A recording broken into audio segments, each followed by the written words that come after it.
searching for hope in the dead of night. No more hiding, no more shame. Face the fire, call the name. Lessons learned, stories told. Rise again from the ashes cold.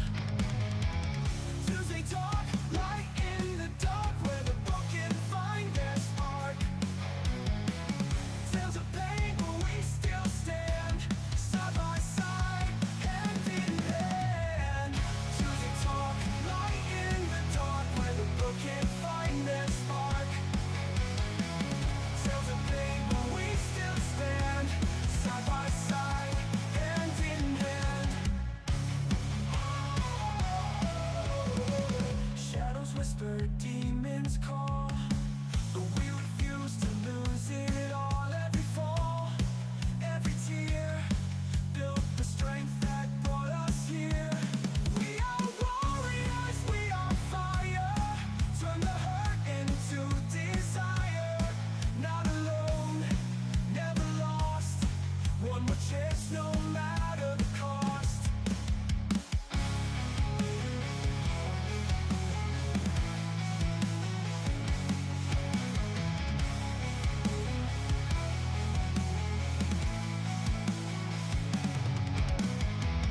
Tuesday Talk, light in the dark, where the broken find their spark. Tales of pain, but we still stand side by side, hand in hand.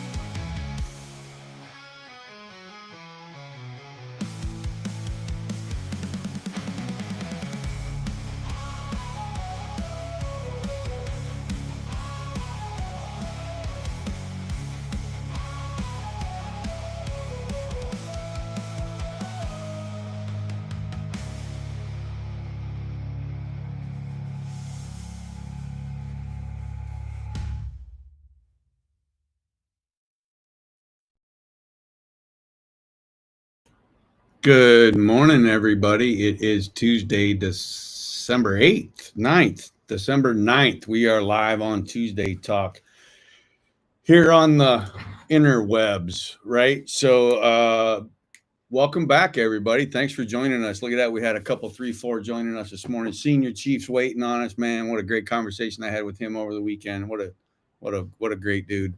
The Undertaker's here, glad the Undertaker showed up again. He's been, I went and looked back, and he's been joining us since around March time frame. So really thank you to the Undertaker for that. Today's going to be a little bit different because we have a guest, and that guest is Joe Muncie. I'm going to just show his camera here real quick. We're not going to talk to him just yet, but there he is over here. And if you can see what we have going on, there's 4 computers going on right now. We are trying something a little bit new this morning. 5 computers going on, he said this morning. So Joe called me up over the weekend. Katie and Samson. Hey guys, you guys are awesome. I'm so happy you guys are here every week, man. It makes me happy, man. Thank you very much for being here. So, Joe Nugget, as we're going to be calling him, Joe called me up, I think it was Sunday, and said, man, I got this idea, and I really want to try it. What do you think? So we're giving it a shot today on Tuesday Talk. And what's going on is Joe's over here doing his thing on his platform, and it's a live auction platform. So what he's doing is he's going to join on his platform live and do some auctioning. I'll put the link. I think I can put the link in the chat. I'm not sure if I'm allowed to do that over here on the tubes, but we're going to try that. So he's going to be on that platform selling stuff, taking donations in for Save 22. We have a few sticker packs, and we have some of those Metal Fest patches that we got, and some of our bandanas, black or white, either one, right? So he's going to be doing that over there, but we're going to be interacting the whole time and telling the stories and talking and things like that. So Little bit different today. He's going to give it a shot. I'm going to give it a shot. We're going to see what's going on here and see how that happens. So with that, let's give it a shot. So I want to introduce Joe. Joe is a former U.S. Army medic with no combat deployments. I want to be clear on that real quick, because if y'all remember back in whatever year it was when I started Straight Talk and I did that, one of the things that I had said about starting Straight Talk was it was for the veteran who might not feel like he deserves to feel the way he feels, right? And the guy that might have done one tour or didn't deploy, or for whatever reason felt that his job as a cook wasn't sufficient enough, and whatever negative thoughts you have about your service, right? That was for you guys, right? You don't have the visible trauma, you don't have the visible injuries, the war stories that a lot of guys had. So I started the Straight Talk, and I think Joe might have heard about it back then too, and we started talking through some circles of friends, and we ended up becoming friends. And now Joe wants to do some stuff for Safe 22 because he has his own personal story about why he's here and what he's going to do. So here is Joe's camera, because I forgot to turn that part on, and then we're going to turn on the microphone. So this is going to be pretty cool. So unfortunately, I might have to have you move, because now that I turned your mic on, I have feedback. Do you have feedback? I do, but I got my earbuds turned all the way down. All right, we'll make it work. We'll make it work since we're right here. What? That's a great idea. We'll just turn this down because you and I are having the conversation right here. Yeah. All right, so I can do that. That's easy. All right, so there's Joe. Joe is actually sitting right here and over here on the thing. So U.S. Army medic. I don't remember the years that you served, but first of all, thanks for coming down, and secondly, thanks for the idea, because I love having new stuff on there. So this is pretty cool. Yeah, this is pretty neat. So what years were you in, please? Shit, I don't even remember. You remember what year you went into the service? No, it was I caught you off guard. This wasn't. Yeah, you did. No, this wasn't. Yeah, we didn't prep for this. It was I think 2008. There you go. To 2016. All right, so 08 to 16. Yep. But no deployments. How did a medic manage to not have any deployments? Actually, it worked out. So when I joined, I ended up in a. I don't even need this earbud, to be honest with you. Yeah, I don't think you need it either. I don't think I need it either, but it's part of my shtick. So here I am. I'm taking that out. We're gonna put this all the way down. There, we're just gonna have a conversation. That's it. See, live and learn, guys. Talk. The beauty of life. Let's talk. Let's talk. Yeah. So I joined. When I joined, I ended up going into an MCD, which is a minimum care detachment. Okay. Minimum care detachments they never deploy as a unit. They are there solely to send the medics to the companies that need the medics. Okay, I think I understand. Kind of like a repository for medics. Yeah. Okay. Yeah. All right, exactly. cool. Exactly. So, and they,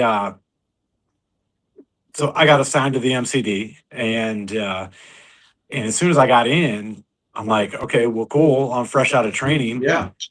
Like, what could I do? How much could I help? How gung ho, ready to go. Just gun ho, ready to go. So, got in there, started just kind of feeling my way around, and in the sergeants and everybody's like, hey, dude, you can volunteer for anything that you want. You can be busy every freaking weekend. You could drill every weekend that you want to. They set me up on their platform, and I was able to go in and volunteer for different duty stations for the weekend. Sure. I could do somebody else's AT. So they had an annual tour, annual training. Yeah. So if another reserve unit had an annual training, they needed a medic. Yep. I can volunteer to go. And I did. I volunteered for everything and anything. How old were you? I was 30. I went into I didn't go in the Army until I turned 30.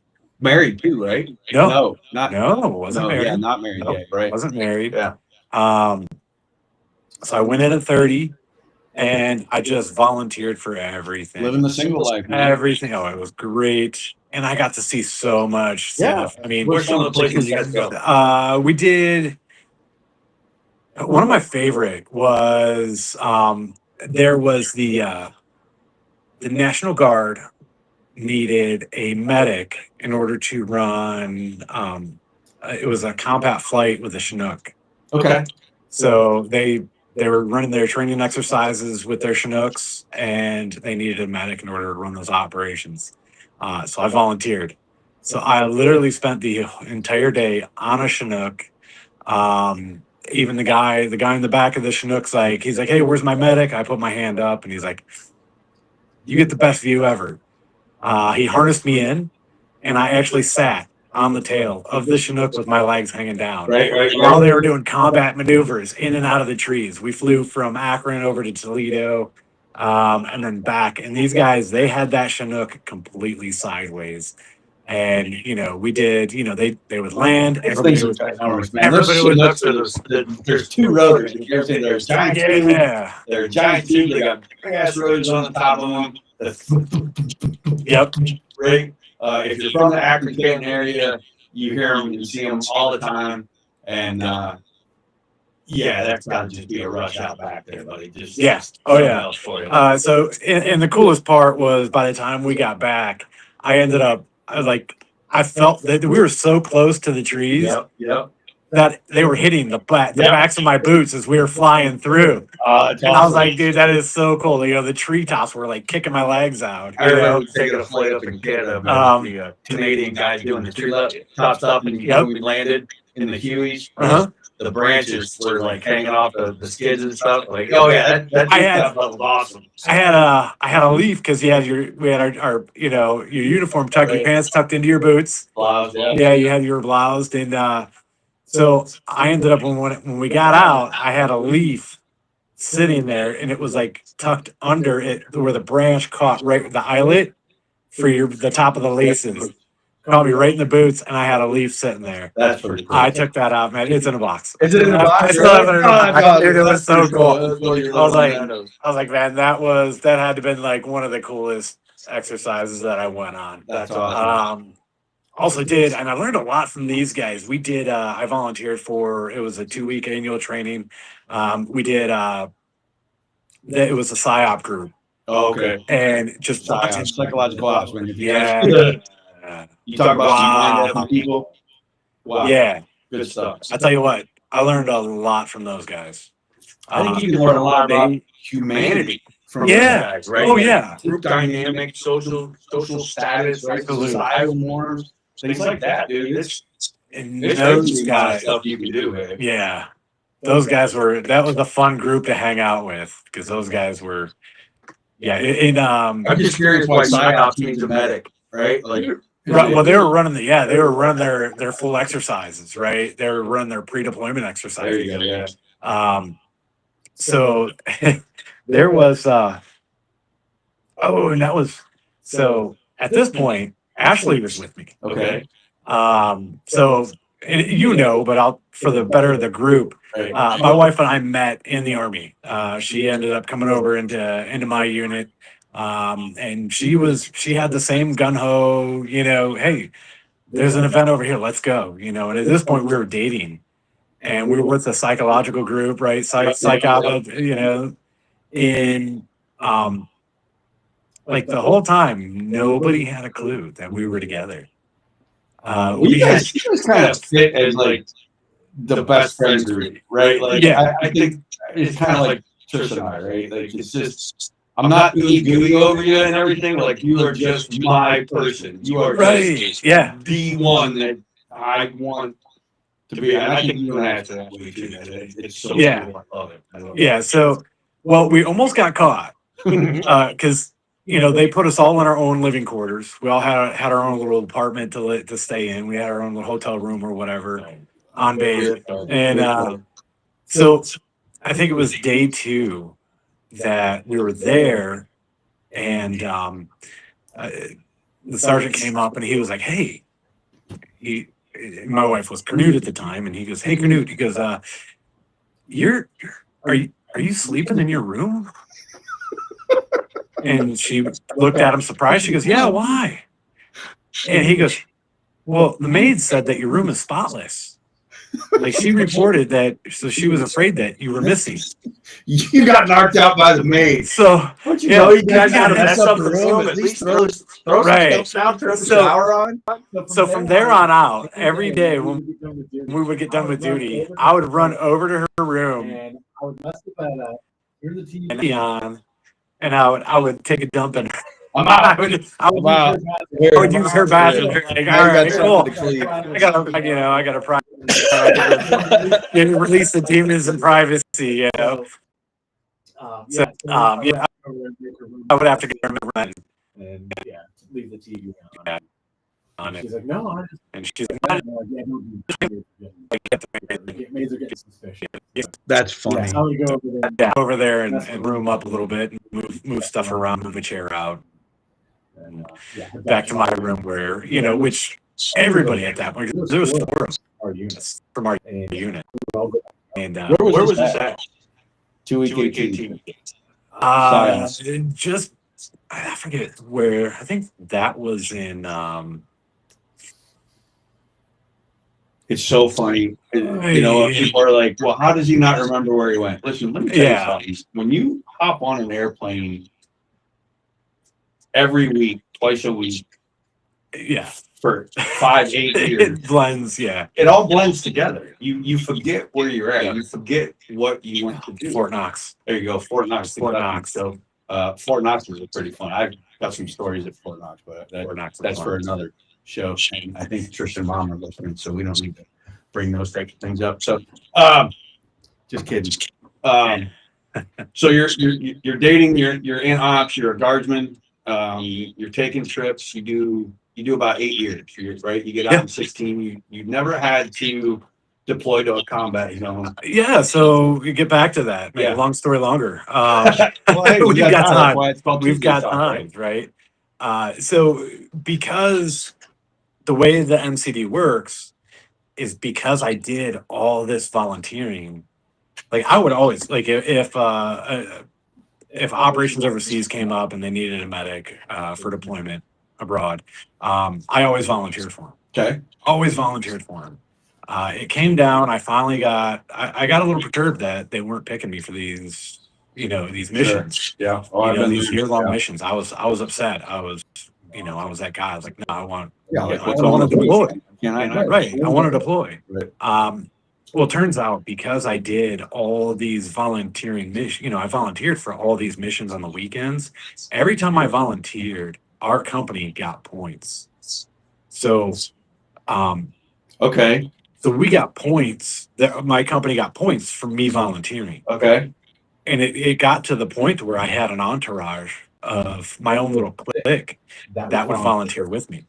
So it wasn't just me volunteering. It was, 3 other soldiers that were volunteering with me. So you guys would get So we would kind of pushed down in the order for requests because you were doing all the other because we were stuff. doing so much. Yeah, I never fleet understood side. that side. Yeah.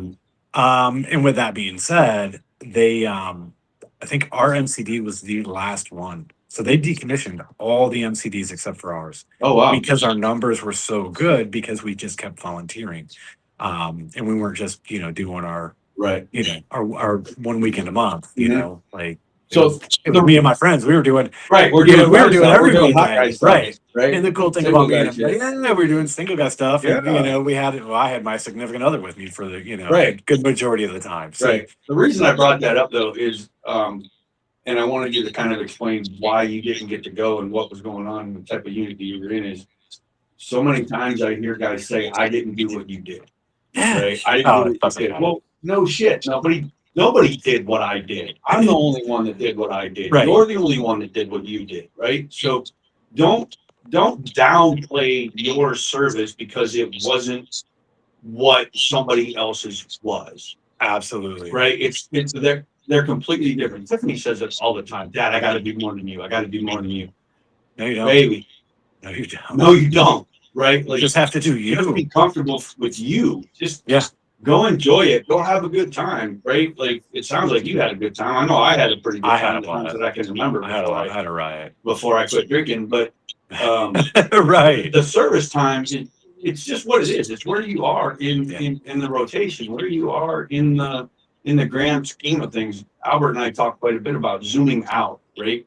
Zoom out from your own personal perspective here, where you're saying, look at what's happening to me. Well, let's look at the grand scheme of things. You're part of a much bigger machine, right? And you weren't needed where you thought you should go. Right. You were needed here, right? Yeah. You're a tool. You're a machine. You're part of this. And what you did was say at the very beginning, I'll do whatever you tell me to do. Right. It didn't say, look, I only want to go do this. It was, I'll do whatever you tell me to do. So that's what you got to go do. So you're out, you do 8 years. It's 2016, 2017. Do you find yourself having a difficult time not having the guard duty to do anymore? You don't have to put that uniform on because, I retired as a reservist. Yeah. Right. But I had 10 years of active duty. I had 3 activations. I'm going to spin that around. Okay, go for it. Because I've seen it. Yeah. And go for it. How was it going from active duty to reserves? Because I know I've seen it firsthand with a lot of our leadership that, those guys, they struggled so hard because it was, to an active duty unit, to a reserve unit. Once you get into that reserve unit, it's like there's not as much bearing there as there is in other units. All right. You know what I mean? So as an active duty guy, I was very high speed. Yeah. Right? Because I was fighter jets, I was suppression of enemy air defense, I did maintenance on F4s, Wild Weasels, A-10s in Korea, back to F4s, and then I got put in the surveillance world, reconnaissance world, and I didn't care for that one. That's really slow for me, right? Okay. As an Air Force guy, right? Backline, back shops, flight line with AWAC is what I did, right? So the big E3, the Oreo on the top and stuff. So I had a little transition there. My time on active duty was in the 90s, right? Right before Saddam went in to Kuwait, and then I got off active duty in December of 99. When I transitioned over to the reserves in 2001, I went in with the gung-ho attitude, right? Like, I think we need to be, I still need to be that active duty airman on Monday, pressed uniform, polished boots. Yeah. I mean, we don't have polished boots anymore, but, it was polished boots, pressed uniform, and then whatever you look like on Friday, okay, but you better look good on Monday, right? Yeah. And work. So I went to a reserve unit, and it's C-130. And you asked about the differences. I will tell you that I feel that the reserve units have better technicians, better training, more repeatable mission performance because they are a reservist. They are a guardsman. They know they're not going to go anywhere. This is their home. They're here. They're planted. This is their job. The crew chief section, which is where a lot of my experience was in the reserves, crew chiefs and ops. Those guys take pride in those aircraft, right? Their name is on the side of that. That's Tiffany, right? When the first time she got her name put on the side of an aircraft, like that's a big deal. Yeah. Right? So, on active duty back when I was in, the rotation was high, right? You'd get orders, you'd change bases, you'd change commanders, you'd get promoted, people wrote out. There's a lot of movement inside of active duty. As a reservist or a guardsman, you're there, right? And you're not going anywhere unless you choose to leave. It's more of a family environment there, I feel, right? I'm an hour and 45 minutes away from my unit, so I didn't get that kind of feel, right? My life is over here. Right. My kids are here, the games are here, the coaching is here. It's not up there. But knowing all those guys up there that are up there all the time, man, they have such pride in their stuff, right? Like they don't screw around. Yeah. And I think it's more so in the reserves than it is on active duty, the pride and ownership deal. Okay.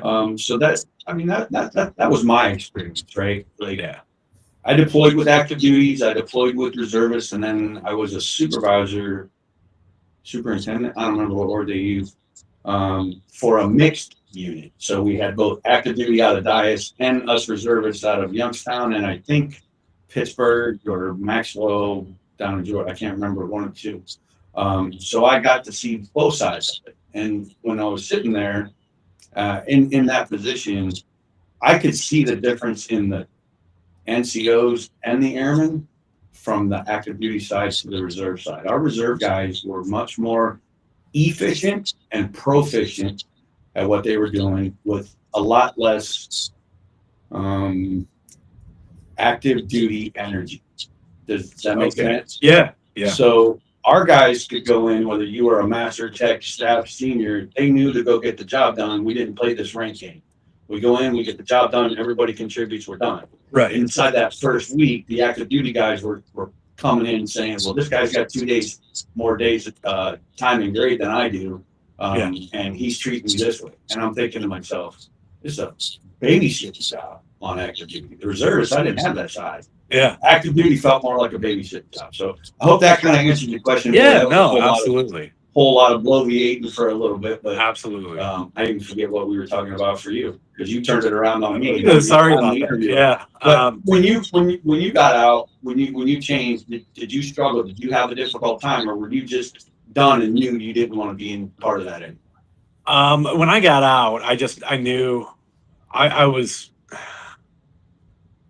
leaning more towards the, I'm ready to just call it. I've had enough. I've had enough. Was there anything there was that kind of did it? No, for you? not on duty. It was all civilian. The civilian side. Yeah, you're ready to go. I was, at this point I was working full time. I was going to school full time. And that wasn't the issue. But once I finished with school, I was ready to start building my civilian career. Okay. In order So you had an end goal. Yeah, I had an end goal on the civilian side. And I was working towards a promotion. I'm on the civilian side to where I would have to travel. And that's one of the things that I loved about the military was, man, did I get to travel? I got to go. I mean, you didn't get to see the coolest things. And my brain almost just went into story mode and started talking about another event that just a great time that I had. But we'll save that. We'll save that for the kids. Well, we'll go back to that. All right, we can go back to that. I'll make a note. Yeah. Go back to the story. Yeah, Arkansas. Arkansas. Arkansas. Yeah, Arkansas. Oh my God. Fort Chaffee, Arkansas. Oh no, I spent a lot of time in Arkansas. Oh my God. That's where our Yeah. initial training is for flight engineers. Okay. So you go down there, and I think it's called FEQ, flight engineer qualification. So you go to school Okay. down there, and I think it was like 7 or 9 months. I don't remember. It was a long time. Nice. Yeah. Yeah. There's a lot of stories out of there, Oh yeah. but I can't tell them all. No. This is no. but yeah, no, a lot of good Not the stories. place. Had a good time. So what were we even talking about? Your transition, right? To be a Transition. civilian Yeah. and So what I was your was struggle? traveling a lot. I would be traveling a lot for work. Yeah. And the guy that would be my manager. I had a heart-to-heart talk with him, and I asked him. I go, and he actually came up and he goes, when's your contract up with the military? And I told him, I was like, it's coming up. I only have a couple months left. And I looked at him and I already knew the answer. I go, off the record, I go, does that matter? And he goes, Yeah. do you plan on renewing your contract with the military? And I go, Yeah. I'm leaning towards no, but just because I know how extensive my job is going to be here, I go, but I have to ask. I go, just off the record, I go, does it matter? And he goes, it does. Yeah. He goes, I hate to say it, but it does. He's like, not to me personally, but to everybody else, because we need 100% commitment out of you. Yeah. And I said, yeah, you're going to get 100% commitment. Because at that point I was pretty much done. You make a choice. I was done. I was like, where am I going to go? What am I going to do? Right. I mean, and I did. I went and Ashley and I talked about it. She stayed in. She stayed in. She ended up going to a different unit. She went to a Seaburn unit over in Wisconsin. Yeah, that's chemical weapons and Seaburn. Yeah. Chemical, So, biological, radiological, nuclear, environmental. Yeah. So that's what they trained for. Yeah. And she was training for that. And they were prepared to deploy if something were to happen stateside. Right. And then once things got really scary, she was at the end of her contract, and she was like, and at that point we had kids at the house, Yeah. my kids had lived with us, and she's like, hey, I can't. It's like, no, I'm not. Yeah, I'm you not make a taking commitment, man. I mean, Yeah, you have to make a like, choice. And that's it. it's not, nobody said it was going to be an She easy stayed choice. committed to the kids. I was Yeah. traveling a lot. She stayed committed to the kids, and she was like, yeah, it's getting scary. I think we're just gonna go ahead and call it. She had a great experience. Yeah. Had a great experience. Learned so much stuff. Right. And had a great time. But yeah. So I ended my 8 years, and I actually drilled. I signed up for 6 and 2. Okay, Right. 6 active, 2 years inactive, Right. and I drilled throughout my last 2 years. Okay. Hey, Yeah, so I stayed active my last 2 years. I just don't understand what kind of a moneymaker that reserve guard unit. Oh, yeah. Oh, man, it's You need a great. couple $100, go do a day's worth of duty. Here you go. That's it. That's it. Yeah. Go hang out with your friends. Go hang out with your friends for the weekend. Is what it was. Days to get paid, but hey, Yeah, I got Hey, it. it didn't matter. I knew it was coming I'm in. hanging out. I'm having a good time. Yeah. Right? Heck yeah. Awesome. Awesome. So we go a little bit. You and I have met periodically over the last 5-6 years, whatever it's been, and Yeah. you started talking about your experiences and why 622 was important to you, and what that was. Do you have a personal experience, a personal event that kind of made you turn your head and say, look, I need to be here. I need to be here. I cannot live over there anymore. I got to get out of my head, and I got to press on. You talk about the outdoor adventures being Yeah. right? So what is it that kind of drove you to say, I have to do this outdoor adventure stuff for myself before I'm any good? What was it about that? So actually, I was going through when I met you guys. I was going through some stuff. Yeah. I had a lot, and I couldn't put a pin in it. Could not put a pin in it. Like, It was just anger, frustration, fighting the world, can't sleep. Like, what it was was going on? Yeah, there was. Were you using drugs? Were you using No. food, sex, anything? No. You just didn't No, feel. I didn't feel happy. I Okay. didn't feel happy, and I would just flip of a switch, man. That was it. Yeah, set you It off. was clenched fists and let's go. Like, I was that guy that you cut me off in traffic. Guess what? Yeah, I'm getting right. right back in front of you. I'm gonna stop my car. I'm gonna yank you out of the car, and I'm gonna pummel you until your eyeball pops out of the socket. You know what I mean? Right. The nerve, right? So I felt my patience very thin. Couldn't put a pin in it, not even a little bit. Yeah. And one of your guys, Hacker?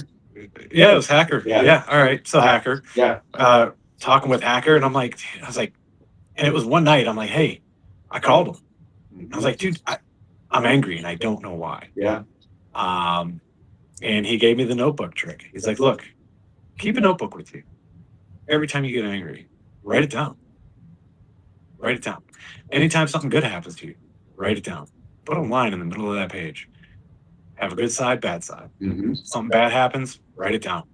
Something good happens, write it down. He goes, and eventually you'll start looking over at that good side and see that it's a lot fuller than the bad side. And, I love that. He goes, and every time he goes, keep that notebook with you. Don't ever let it go. And then it was shortly after that, you guys invited us to an adventure with, I think, Kent. Yeah. So it's been a few years. Yeah, it's been a few Yeah. years. Yeah, Kent. We ended up going out on Ashley and I both. We went to a little outdoor adventure. We took our tent and we camped out and with the Save 22 group and the gentleman that opened, this guy, he just found your booth, and said, hey, how can I help? Yeah. I've got all this property, you guys want to come camp out on the property, so him and Kent were talking and they set this whole event up and we went to that event and I tell you what, it was, it was day 2 sitting around a campfire. We had just cooked it. Every meal was over a campfire, which is like right up my alley, right? Yeah. Is that primitive camping, so and we're sitting there and sitting over this campfire and just the veterans and first responders that were with us, they were like, it was story time, and it just came out of nowhere.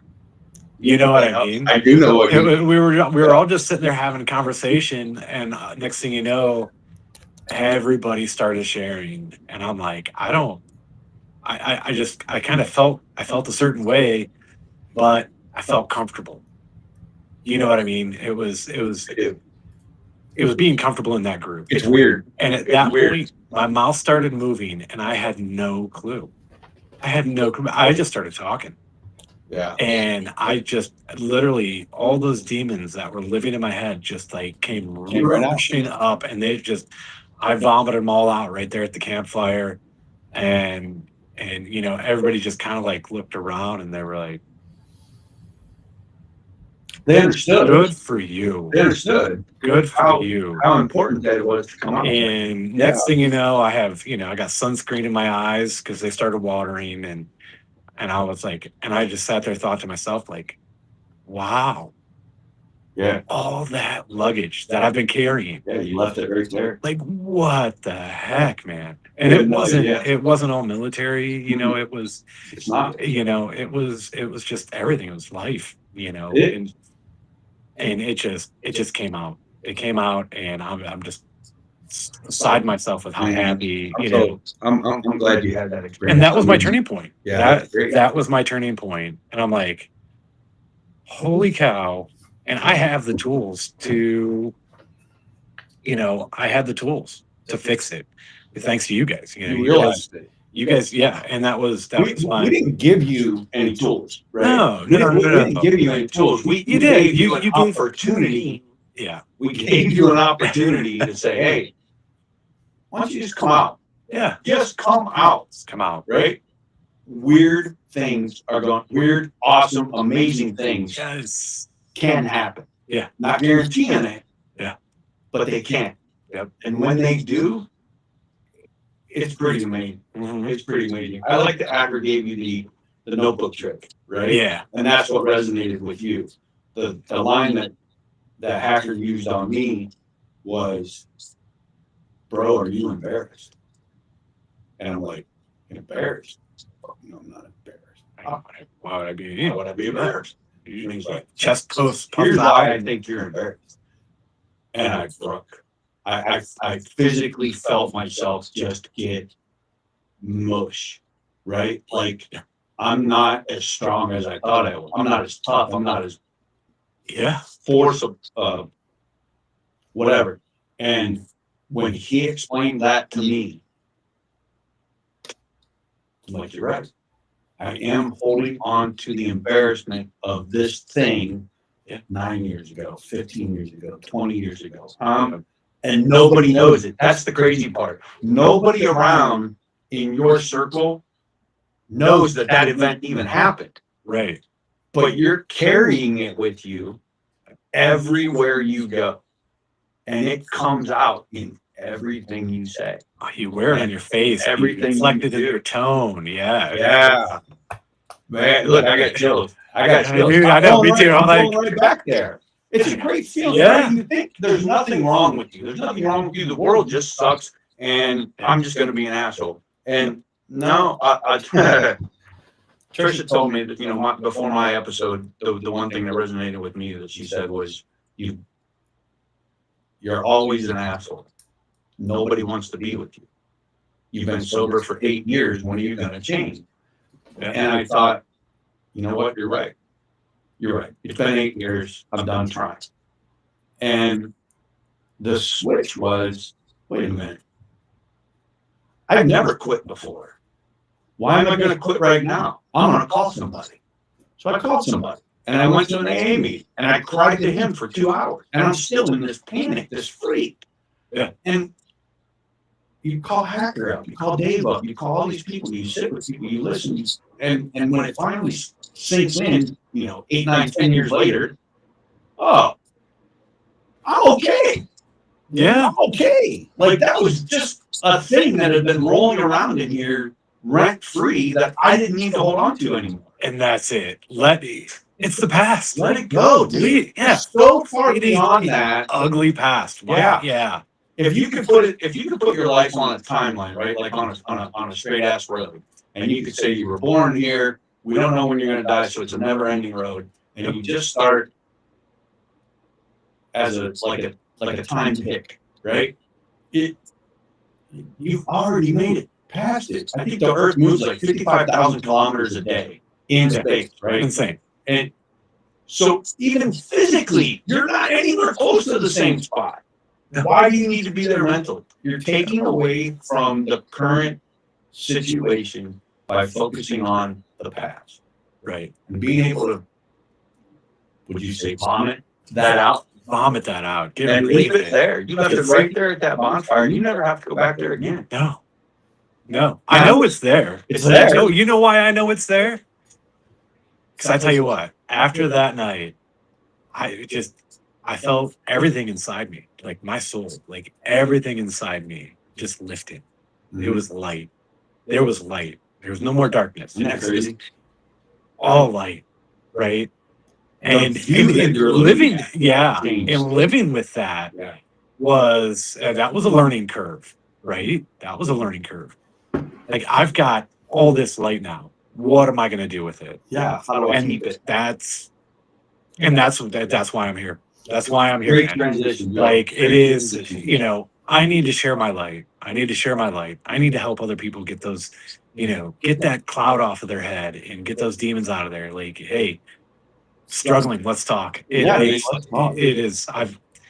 I tell you what, it's absolutely fantastic. And I've even brought you talked You about brought it. me a couple people. Yeah, brought you a couple guys. Just Like, to and talk I to. knew it was people that I met at different Jeep groups, and that's kind of what built up this. Hopefully, is going to come to fruition is the Outdoor adventures. Yeah, You know, we can off road and outdoor adventures. Let's talk about that real quick because Yeah. we have an idea in place in front of the board right now to bring you on as a Save 22 advocate, where you can go out, speak on behalf of Save 22, run events on your own. The only requirement that we have for an advocate is that you have the lived experience, right? And you're willing to share it. And I think going out here right now on Tuesday Talk and talking about that shared experience, and it was a Save 22 event that got you involved and got you your light switch moment, if you will. Yep. And now your desire to share that with others, right? The only way that you can hold on to that happiness is by giving it away. Right. Right? You can't hold on to all this happiness for yourself because it's self-serving. Right? You have to let go of the self-serving part. Yeah. And really share it with others in order to enjoy it. Right? Phenomenal transition. Let's talk about what your ideas are to share the Save 22 and your experiences. I have a note here. If you're doing some of your own diversions and you want to share them, you need to email us at Tuesday Talk. It's right there on the screen. Tuesday Talk. There it is. Joe is one of those success stories that we have where the Save 22 had an event and it kind of changed something in him, and now he wants to get back to that. So he's not doing anything new. Right? You're not doing anything that you've never done before. This is stuff that I'm doing this. I'm doing You it are every doing weekend, right? I'm going. So you're part of a Jeep club, an outdoor adventure. You I guess Pigeon Forge. I'm not an outdoor adventure 4x4 kind of guy, but I guess Pigeon Forge has a big event every year. Yeah. You'd like to go down there. You'd like to share your experiences down there. Maybe take a couple veterans with you, things like that. Yeah. What's a typical outdoor adventure weekend look like for you? Where do you go? What do you do? So our outdoor adventures, and they don't have to be Pigeon Forge, right? Right. Pigeon Forge, Absolutely. like I mean, that's there's a lot around that's here. the mecca. That's the magic, right? That's the pinnacle. Yeah, that's the pinnacle, right? But just a normal around town outdoor adventure. I meet up with the Jeep groups, and a lot of those Jeep groups are. Think about a Jeep, right? It's a more economical Humvee, Okay. right? It's more acceptable. It's something that you could drive every day. you could rack up 200,000-300,000 miles on it.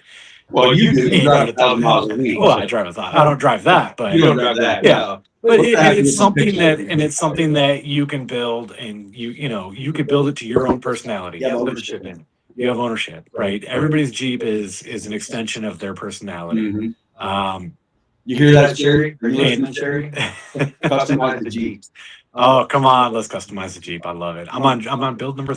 Well, the next one's going to be number 14. 14. 14. That one, and that's what my goal is to build it, and it's just going to be a Save 22 Oh, wow. Jeep. Wow, that'd be cool. So that's build number 14. Wow. So lucky number 13 is Nugget Jeep. Nugget is 13. Nugget is 13. Now this one's all gold. All gold, gold and black. And we need to get some all black stickers. That's the only reason it doesn't have any Save 22 badging on it yet. Because we don't have black Because ones. we don't have any black ones. I tried to make. Are you listening, Riley? Albert, I are you know. listening? They You want guys black- listening? black stickers. All black stickers. Okay. Any rate. Anyway, Sideline, yeah. outdoor weekend. Like we No outdoor weekend. So we go to just different off-road events, right? I'm involved with every single group. Where at, like, group. Nelson's like We do Southington Off-Road. Where? Southington Off-Road in Garrettsville. There's an event coming up this Saturday. I'm not sure if I'm going to make it. If I do, I'd love to take a veteran with me. Awesome. I'd love to take a veteran with me. That'd probably be my deciding factor as to whether or not I go. Southington Off-Road. And it's just, you drive trails all day. The wife packs a lunch. There's 3 of us. Yeah. In my core group. It's my best friend Tim. My wife's got her Jeep, Mhm. and then I've got my Jeep. So we've got room for plenty of veterans. Ride with us. It's just like an MC, man. When we Right. ride with We just- motorcycles. yeah, we just pack our lunches, pack our food for the day, and we go in. You pay your admission to get onto the obstacles, and it's all day, just driving around trails, man. Driving around trails. Try to get stuck. Try not to get stuck. Right. Right. And it gives you, and that's one thing that I found. Like, all right, when you're doing combat maneuvers, you've got that adrenaline. Like, what is next? Where are we going? You know what I mean? But with this, you don't have that imminent danger. Right. Our biggest danger is Yourself. rolling over at 5 miles an hour. You know what I mean? Biggest danger is your own ego. Right. That's it. And I pushed it to the limit last weekend and actually got my Jeep stuck. Oh, okay. I was going to say, please don't tell me you rolled. No. I was. It was funny. It was me. My buddy Tim was behind me, and I'm like, hey, I want to go up here. He's like, all right, yeah, I'll be right behind you. And I get in, and as soon as I turned the corner, I saw the obstacle, and I immediately got on the radio. I was like, do not follow me. Do not follow me. He's like, what's that? I'm like, do not follow me.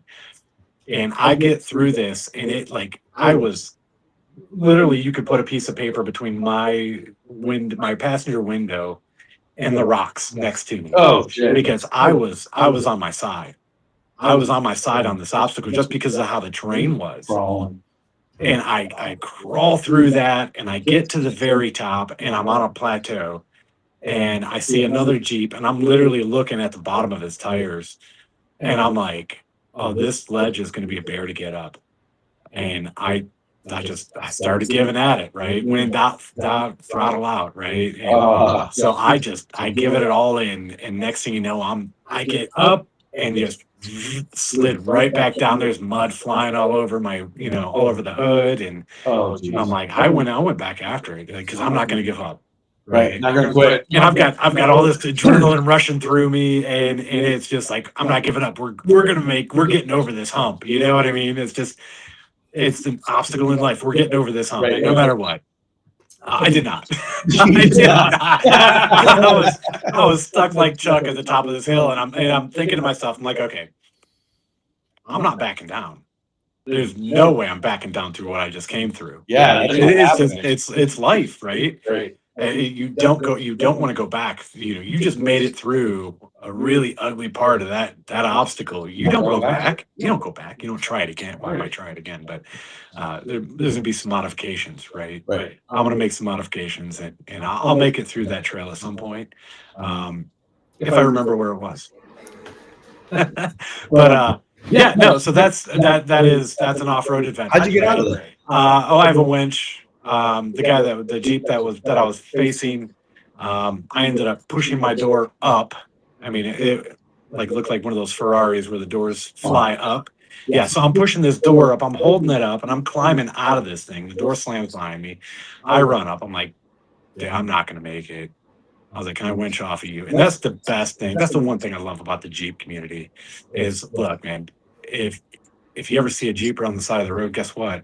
Another Jeep's gonna pull up and stop and make It's sure. just like the motorcycles, man. Yeah. We did the You're gonna same make stuff. sure that they're okay. So I might have a couple things that you don't have. yeah, I'll help that's you out. it. Let's That's go. it. Are you okay? So- Is your phone dead? Can I call you? What do you Yep. need? Right. So And that's where I'm glad you brought that up, because so many of us, I myself personally, forgot what got me through 23 years, X amount of deployments. Yeah. I forgot what got me through those. Somehow, some way, I forgot that I was a never quit guy. Yeah.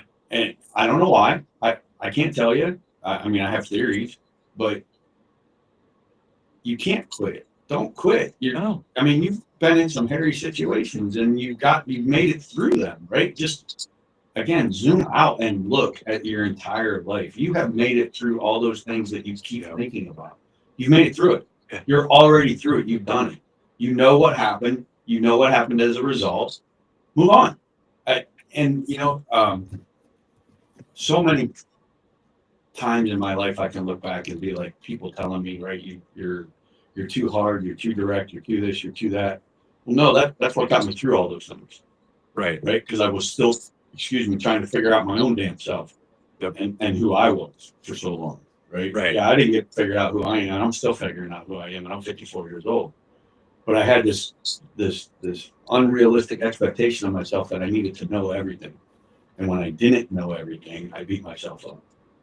And that was my struggle, right? Back then. Like, Okay. Looking now, you don't have to worry about those types of things because you've clearly made it through all that stuff.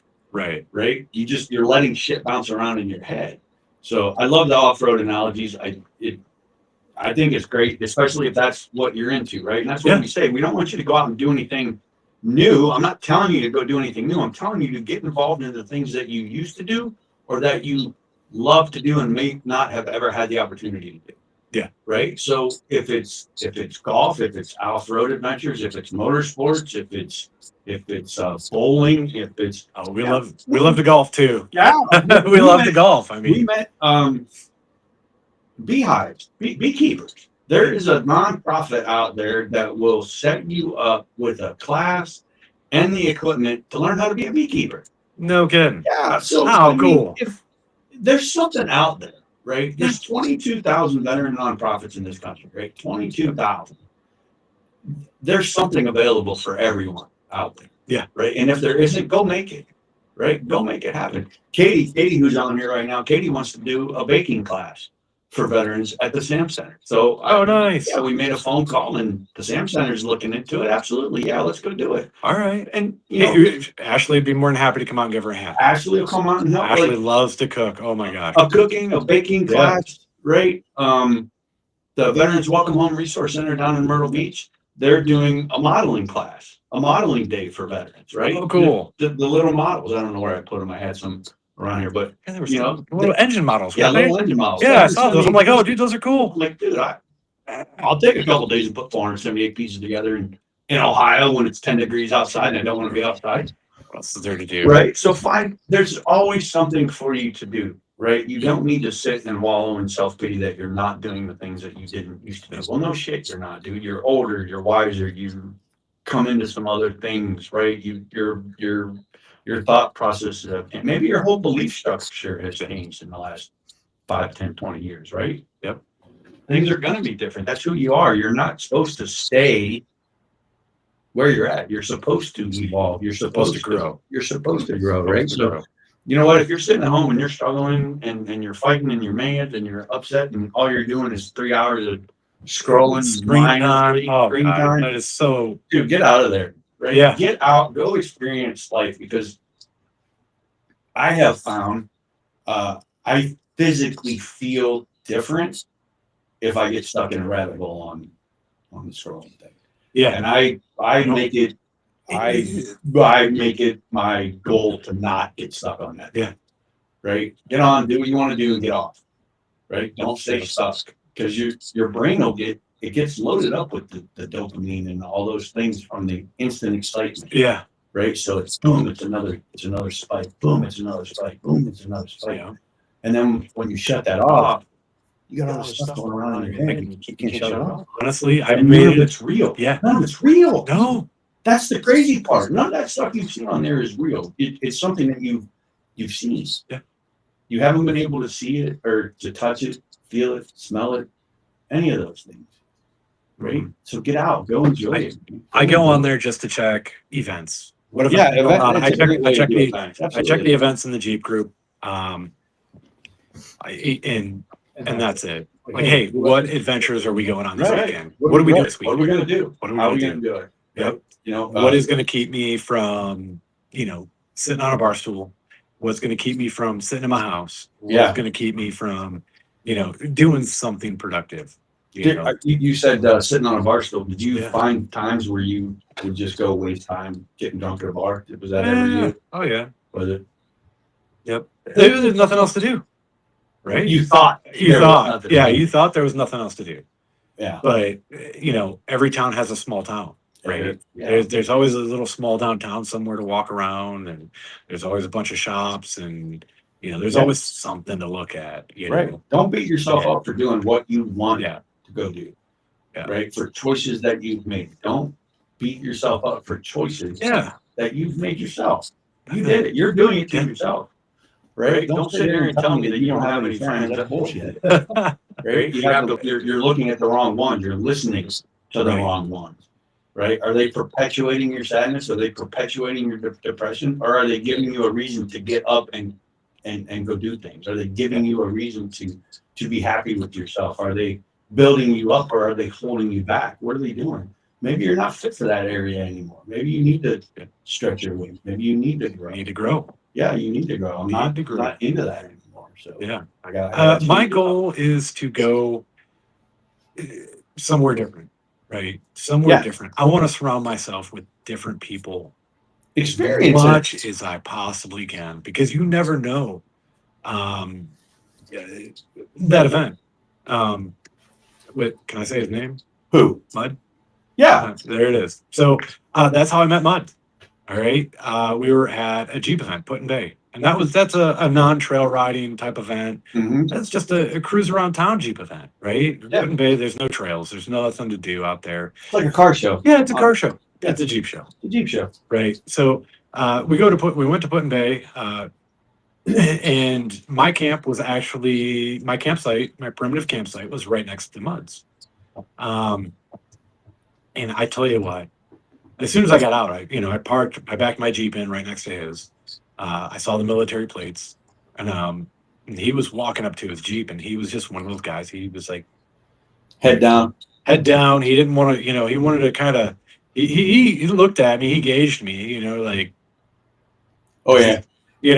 Gave you the once over. and I saw his military plates, and I'm like, all right. And as he was walking up, I saw him look over and see my military plates, and I've, right off the rip, I'm like, hey, how's it going, buddy? You made the. How's it going? How's it going? Hey, Yep. that's it. Hey, how's it going? That's all it takes. That's That's all. all it takes. Oh, Not much. Pretty good. It was short answers. Mhm.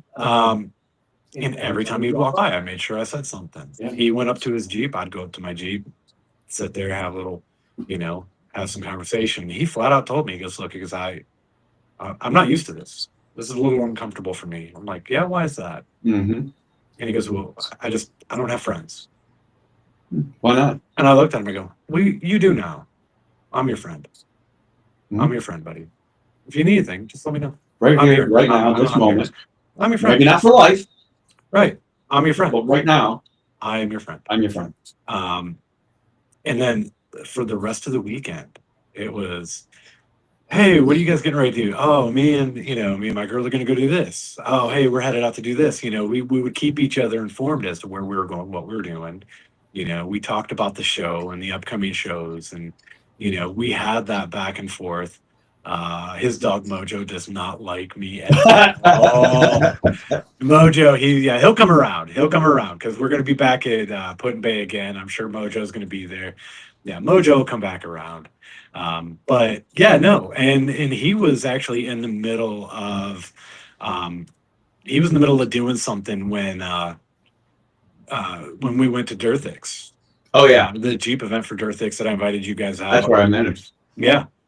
He was like, dude, I'm busy. He came up with every excuse Yeah. why not to come out. We do. Yeah. We come up He with came out every with and I shot them all down. I was like, look, it's a half hour out of your day. You don't live far. It's not out of your way, bud. It's not out of your way. Come on out. There's people I want to meet. You told me that I am your only friend. I want you to make me come join me. yeah. Why don't you come out? Just Be with a friend. Don't You worry never about know. the 700 You other might- people there. Just come You meet might me. make another friend. Yeah. You Never might know. make another friend. You know. I was like, it's going to be my wife and I. And I was like, it's going to be fine. And then he showed up. He did. Texted me when he got there. He wouldn't walk in until he saw me. Uh, So I went yeah. and met up with him, and him and I walked in, and we had a nice little conversation. Walked over to you guys, Mhm. and then you guys started talking, and I'm like, there it is. You just need to hear it from somebody Like, else hey. sometimes. Let me go get. You actually had waters in your cooler. Yeah. And I'm like, hey, I'm gonna go grab something to eat, go grab something to drink real quick. And you guys are, oh, okay. And he was perfectly fine with me departing. Yeah. He was comfortable, and I asked him, I was like, you mind if I go? And he's like, Mhm. yeah, no, go. It's And an interesting I left him in thing. good, and I knew I left him in good company with you, and at that point I went off, grabbed something to eat, and I came back with waters for you guys. And It's not just the veteran that goes through this, right? Yeah. A lot of people go through that. A lot of Anxiety, people anxiety, whatever you want to call it. I'm not a big fan of words. I am a big fan of words. I'm not a big fan of putting people in a box, right? Okay, well, you have anxiety, so now you can't do anything, right? Well, you're Right. depressed, so now you're just going to do this. Well, Yep. I have ADD or OCD or whatever, so that's just going to be it. No, you can work on it, right? You can work on it. You can find a tool to help you manage it better, Yeah. right? You can understand that it's not manifesting 24/7, right? Once you understand that part of it, right? I can so relate to mud and not wanting to go anywhere. Yeah. That's what happened with me and the motorsports thing. Oh, it happened. For 2 weeks. Yeah. I'm like, no, I ain't going. No, I'm not going. I don't want to go. I'm nervous. I'm scared. I'm afraid of myself. Let's be clear. It's of ourselves that we're afraid. Yeah. It's not the other people. Yeah. It's we're afraid of ourselves. And what we're afraid of is that asshole comes out. That direct being misunderstood, Right. Not being able to have a conversation because they don't have anything in common with you. You've already made up Yeah. your mind that you're going to be a dick and You're not nobody's going to have fun. you're not going to have fun. You're not going You've to have already done that to yourself. You That's know the you're going to have. self-doubt. You think you get in your head and you tell yourself that I'm This is going gonna to suck. This is going to suck, and I'm going to want to be back home where I was Yeah. the entire time I'm there instead of being there. And you miss You the total distance presence. yourself. You Yeah. miss the entire experience. Yep. If you listen to Albert and I talk about when we go to these motorsports events, we get surrounded by 60, 70,000, 100,000 people at these events. Yeah. And there's a Lot of energy. time in my story, my history, I don't want anything to do with that. I don't want to be touching anyone. I don't want to run into anyone. I'm constantly on edge, on guard. My heart's palpitating, whatever the hell that means, right? Like, I don't want to be there. Well, when you change the perspective of what you're doing there, right? Yeah. What am I doing there?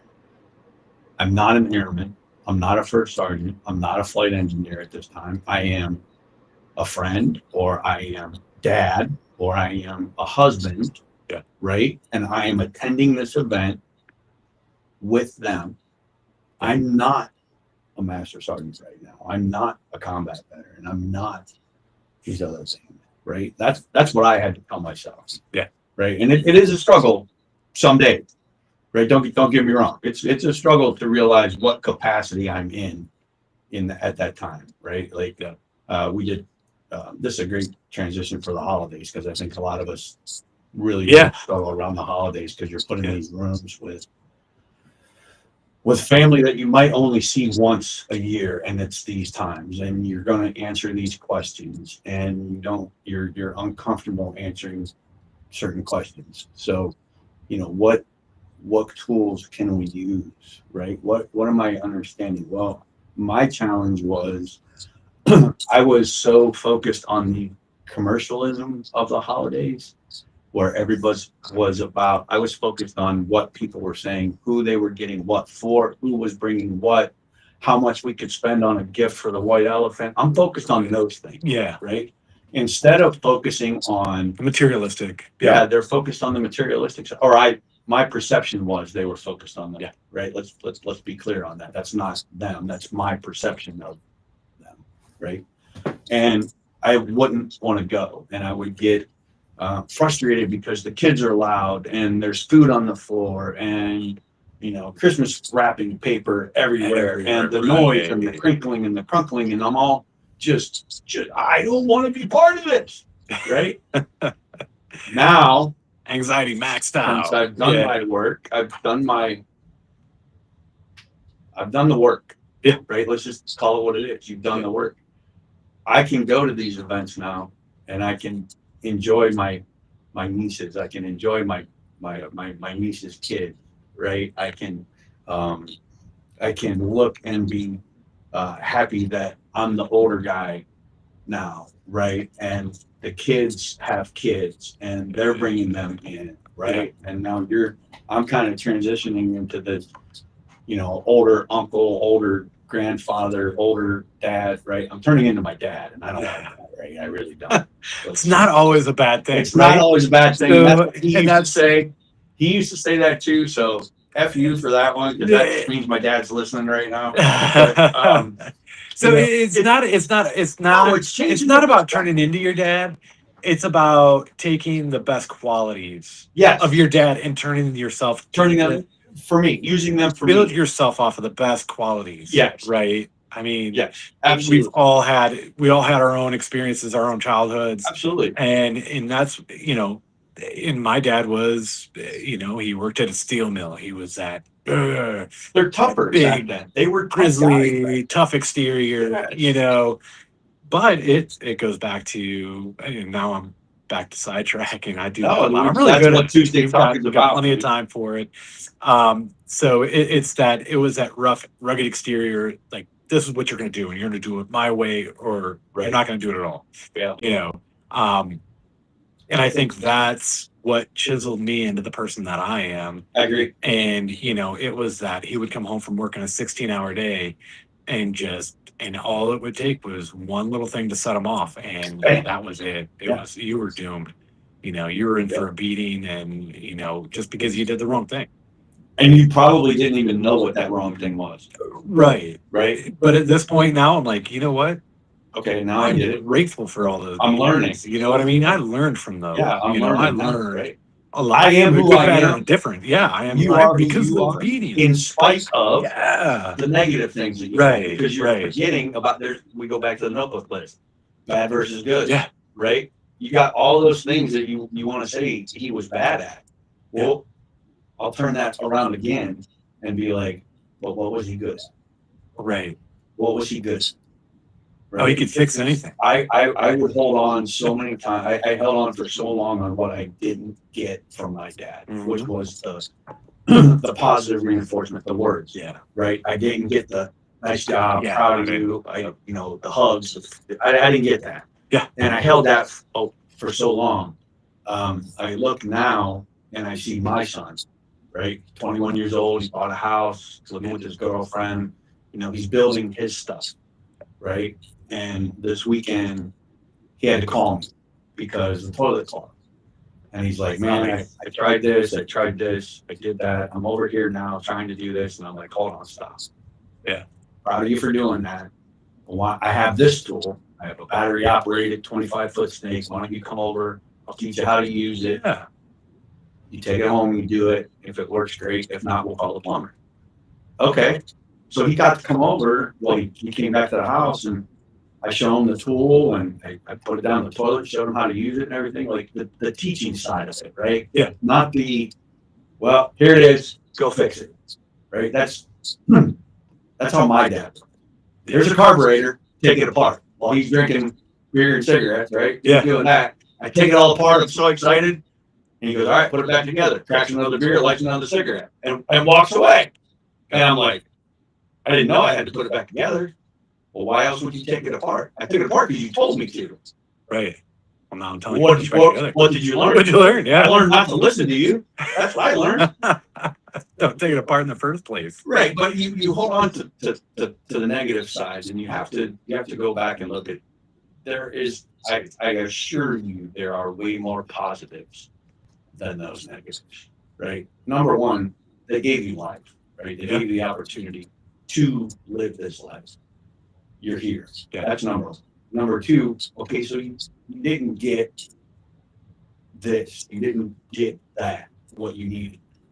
Number three is, I'll bet you've turned into the person that you needed as a kid, and that's who you are now. Yep. That's what you struggle with. That's what I struggle with. I'm not him.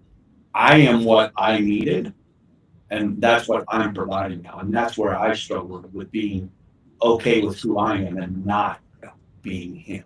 Yeah. Right. Yeah. That was it's a kick in the testes. Yeah. Well, and this is something that would resonate pretty much with probably 99.9% of society. Well, society, as a whole, right? Everybody talks about holding that flashlight. There's no harder job than holding. Everybody Yeah, holding the flashlight. There's no harder job than holding a flashlight for you. I'm good. I'm getting close. There's no harder job than holding the flashlight for my dad. But there was, and God bless him. He's in a better place now. He went to a better place. So, but there was no harder job than holding that flashlight for him. Yeah. And now as an adult, I realized that I wasn't being told to hold the flashlight. Mm-hmm. He was telling me to watch. Pay attention. Watch. This is where I'm working. This is where I'm working. This is what I'm doing. I need you to hold the flashlight on that so you can see. Right. Now, when you work on your cars, do you need somebody to hold a flashlight for you? No. No, because you know what you're doing. I know what I'm doing. Right? You know what you're doing. He knew what he was doing. You're holding that flashlight so you could see what he's doing. So How many parts did you change in the driveway with him just standing in the garage watching you, right? Like, how many Oh parts? yeah, Like, everything. I'm not going to come get you a tool. I'm not. No, He would not figure it No. out. And Figure that's it out. that's one thing that I got from I was able to take away from my upbringing, right? When we were working with my dad, he was that. I tell you what, you know how many tools I had to go chase because he threw them halfway across the garage because I made him mad. I upset him, And it's like, so now with my son, he's 19, he's working on his car, and he's like, Dad, can you give me a hand doing this? I'm like, yeah, sure. All right, well, you got to take that bolt out. You have to take that bolt out. And it takes every strength of my being to not be like, just let me do it. And it's just, you got to take a deep breath. You got to I'm not my father. I'm going to let him learn. I'm going to let him do it. It's hard. And hard. You take that step back and you're like, all right, well, putting it back in, you want to turn it this way, do this, make sure you're not cross-threaded, make sure everything's seated where it should be. And so it's a realization. It's a realization like, hey, all right. It's another chapter in life. I ended up growing as a person because I am able to hold back that anger. Yeah. Right. I'm able to hold back that anger. And once the project is finally done, and at that point you're like, wow. And like you said, another takeaway. My dad was never that oh man, good job. No, Yeah. I'll wrap my kid in an embrace and be like, Absolutely. good I job. have no idea I'm what so you're proud talking of about, you. kid, of you, but I you love started you. it. You were finished it. awesome. That was an awesome job. I'm very proud that you did that. Oh, yeah. And I you don't did that by understand. yourself. I don't No, understand. Dad, you helped. No, But you did. I lended you direction. You could have got that direction off of Yeah. YouTube. I'm proud that you asked me for that direction. You could have. Anybody can YouTube anything now. I tried. I remember. And- I remember trying to teach Jeffrey how to tie his shoes, and I feel like a horrible father for this. Did you throw his shoe across? No, I didn't. No, I'm no. buying you He Velcro. could not pick up how I could not convey how to tie a shoe to my own sons, right? Like how to do it. He wasn't grasping how I was talking to him, right? Okay. So I finally said, let's get on the YouTube and type in how to tie a shoe. Yeah. And he did it. Now, good parent, bad parent. I don't know. I don't know what the result of that is, but that kid learned how to tie his shoes. I couldn't do it. I could not teach him how to tie his shoe. For whatever reason, I didn't know how to communicate it. He figured it out on YouTube. He calls me. He was like 12 years old. He's like, man, I really want to get into this, whatever he was doing at the time. And I'm like, man, I have no idea about that stuff. I don't know really what those words mean, but let's look it up. So we look it up, and I'm like, I'd follow those directions. Yeah. Right. So that's where I think this generation, my generation, your generation, we have to still do the hands-on, but you go look for the information differently. Yeah. Does that make sense? Yeah. Like You could pull it up on your phone. had to go do the thing. Yeah, and you pulled it up in a a 3-inch thick. Yeah, I pull it up right here. Right. And I got it all. You Right had to there. go into the index and find out what you're looking at, find the part you're looking I at. can do it all right And then you there. got to flip through back to that page. And now you could just, you could ask your phone. Dude, we used to have to buy children's manuals. I Right, remember children's, having to go to Pep Boys or Yep. O'Reilly's or wherever I was going and Yeah. buy the book specific for that car. Yeah. That's all right Yep. here. Every Right, time I so- bought a car, I'd buy the Chilton. Buy the Chiltons every time I had it. I did. Yeah. I did. I got rid of so many Chiltons. I wonder if those are worth anything. Oh, they gotta be. I would love to have I some. gave a lot away. I gave some down to That would be an awesome down library to have. 12. Yeah. Well, yeah, because my dad was a mechanic. His dad was a mechanic, so we had all these books. And I'm like, what do I nice. do with all? Like, it's just Yeah. what do I do with this stuff? I don't have the capacity to hold on to these things, especially when they're all on the internet now, right? And it'll probably be one of those, later on in life regrets, and you'll see, the 1971 Chevy C10 pickup, Chiltons for $350 available somewhere, and you're like, I had the to good old square bodies. son of a yeah. Yeah. But I get it. So back to the holiday thing, it's all a matter of Yeah. perception. It's all a matter of perception, right? Perspective and perception. What are you focusing on? I'll give you a challenge. If you're going to go do these things, try to focus on the enjoyment and the happiness of the kids. Yeah. Right. Focus on that. Don't focus on grandma being 85 years old in the corner who, has the popcorn farts from the night before. Right. Right. Don't focus on the one in-law or whatever that you just cannot get along with. Don't focus on the individual things. Focus on the overall joy of everything going on. Is it going to be hard? Yes, it's going to be ridiculous. It's going to be so difficult for you because you're not used to looking at those things, right? You have to rewire the brain that, hey, in spite of all these things that I see negative in here, there's 3 times as many positives. Yeah. But you're not used to taking that positive road, right? So Yeah, it's going to be a challenge. challenge. It's gonna be rough. But if you go to bed at the end of the night after that party and you do the notebook thing, you do the list thing, I guarantee you that good side's going to be greater than that bad side. Absolutely. And it's really, really hard. So keeping on with the Christmas. Whiskey Pete, my brother, thanks for joining us, man. We've been talking to Joe Muncie here for the last hour and a half. We just kind of been going off. We've been doing our ticky-talky stuff. I kind of totally forgot about the YouTube being on here and some comments. And thanks for hanging in. For those that have hung in, I noticed our viewership is like right between 8 and 10 live at a time. So that's really cool. Thanks, guys. Yeah, thanks for joining. Whiskey Pete, Pete Go Hard. Whiskey Pete's got an event this weekend, December 13th. Go see Pete, my buddy, the Marine. Absolutely love that guy. We're talking with Joe Muncie. Joe is interested in being a Safe 22 advocate in the outdoor rec and adventure world. And we're just talking a little bit about his story and his growth and his development and why he's giving back through Safe 22. So we were just talking about holiday parties and Christmases and things like that. Don't worry, Pete. It's on the internet. You can go back and watch the whole thing again. So it'll be all right, brother. We're going to get you on here one of these days too, Pete. I want to hear your story, the music, the Marine Corps, everything that you've been through too, man. I think you have a great story, and your attitude today is phenomenal, and I absolutely love having you around. So thanks for being here, Pete. Joe, what else you want to add? What do you want to talk about? We got a little bit Yeah, more we time. were just talking about Christmas. We were talking about so Christmas. What was my your Christmas? So even now, well, now that the kids are gone, I really. How old are all the kids now? The youngest is 9. Well, the youngest is 17. So you got essentially all She's the at mom's. Yep, she's at mom's. They're all adults. They're all adults. You got an empty nest essentially. My 19-year-old is he's back home now. Is he? Okay. Yeah, he's back home. Came to a realization, which It's hard. Yeah, a realization. Him and I had he didn't part on good terms, right? He didn't part on good terms. I know it wasn't his fault, and he's been he's done his counseling and he's back. Good. So yeah, and he realized like, hey, you were right. You're right. Ooh, that had to be a hard one. It was that's That's oh yeah, one. that's the hardest one to swallow. Yeah, right.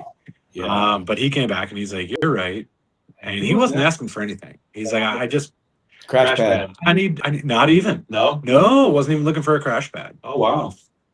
He had a pretty good living situation. He was living with a buddy and he was like, Dad, I need direction. He came for direction, is what he came for. Which was like the proudest moment as a Right. dad. You know what I mean? When the kid comes home for direction. Yeah. So he's like, the path that you had me on, I realized that's the path I should be on. He's like, wow, that's the path I should have been on. And I detoured for a little bit, and are you still willing to give me direction? I told him, absolutely. Yeah, buddy. I'm here for it. So, how'd that make you feel? oh, it made me feel great. It made me feel great. So, we went in and we had a little, he stayed the night, came out, stayed the night. He was looking for a car. So Ashley and I went on the interwebs and found him a car. We got him a nice little 2000 Toyota Celica. There you go. That thing's a riot. What a Beast. cool car, yeah. So and he had a budget, right? He had a budget. He'd saved for a car, and he wanted to get a car. So we set him up. We got him a car. I took him out, looked at it, negotiated the guy down even more than what he was asking, and so my son got to learn a little negotiation skills. Yeah. And we drove away with the car. And then of course we get it into the mechanic shop and get it sound for him, Sure. get it put together. So we followed all the directions with that, and at that point he was in the mix of getting the car fixed and everything else. He ended up losing his job. He asked for a transfer because at that point we had offered a bedroom. We offered him a bedroom. Like, I know you're trying to do the best thing. Let's give you a bedroom. That way you could be here live on site. On site. If you have a question, you don't have to call me anymore. You just here. Mhm. And he's like, he looked at me. He was like, really? Yeah. Yeah. You're my son, of course. Come on. And like, you're an adult. Right. There's very few rules. Just be respectful of the house. So again, another transition point, Yeah. another chapter, transition point. Okay, this is an opportunity. Yeah. What am I gonna do? Am I going to be upset and mad and tell him I told you so, or am I going to be Yep. receptive to this young man who Yeah. I brought into this world? Yeah. And I need to be a teaching moment, right? Absolutely. I don't need to be Absolutely. a hardcore dick. I don't need to talk to him like I would in the military, right? Yeah. I told you that shit one more. Not a child anymore. He's not a kid anymore. No, you're Now not he a wants kid. direction. He wants Man, advice. You want some advice? I gave it to you. You didn't listen. Now you admit that Yeah. you should have Yep. or could have. Right. Okay, I'm here for you. Yeah. I'm not holding it against you. I'm not going to dwell on that. Right now, 20 years So- from now, when we're drinking beer and we're having a funny story, Right. and you're a millionaire and you got me in a home, Absolutely. tell the story. Right. Let's tell some stories. But right Yeah. now, we don't need to focus on that. Right. Let's focus on what we're going to do moving Yeah. forward. And I think that's a huge deal, especially at 19. So yeah, so he's back home. So Wow. and now since the kids left, it's Christmas hasn't been the same for me. It's not. You know what I mean? I don't Going through that I don't now, have a too. reason. Like Yeah. the only reason I put a tree up is for my wife. Right. You know, she wants to see that Christmas tree. If it was up to me, the tree would go, you know, and this is my view was, look, we'll put it up the day before Christmas. We'll decorate it. We're taking it down the day after. You know what I mean? You Like still have that kind of attitude with it? no. And it was that was my attitude last year, and this year it was you know, I did a little deep diving into my own personal soul and into my own beliefs, and I'm like, I need to get into it. I need to get back into it. And Remember why Like- you got into it. look, you know, every year I was a last minute shopper. I really didn't care. It's just like, okay, whatever. Man, my Christmas shopping's been done for like the past 3 weeks. My Christmas shopping's been done for the past 3 weeks. Just Sunday. You're excited. Yeah, and there was a Jeep group going out to look at. They were convoying through. We were parading through a Christmas show, Christmas sleigh show, and so I text Ashley. I was like, hey, we're gonna go look at Christmas lights tonight. And she got home and she goes, you really? Wait, you want to go look at Christmas lights? Yeah, Yeah. I think it'd be fun. Let's go. And she goes, where did this Joe come from? Oh. And I hope he stays around for a while, you know? Oh, And that was, yeah. yeah. And I was like, yeah, I guess I've been the Grinch for the past couple of years. Yeah. You know, I was like, it's just different. We got a kid back, you know, and I want to get back into it.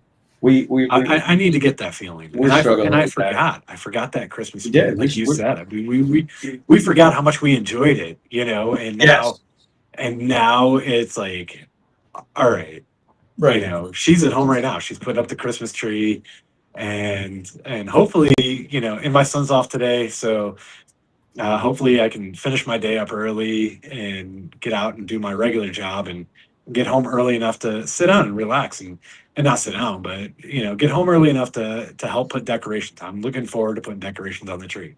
So, and I've got her and my son, and you know, and it's going to be cool. I can't wait to get the tree up and get the decoration. I'm actually excited to see it up when I get home. And It's funny.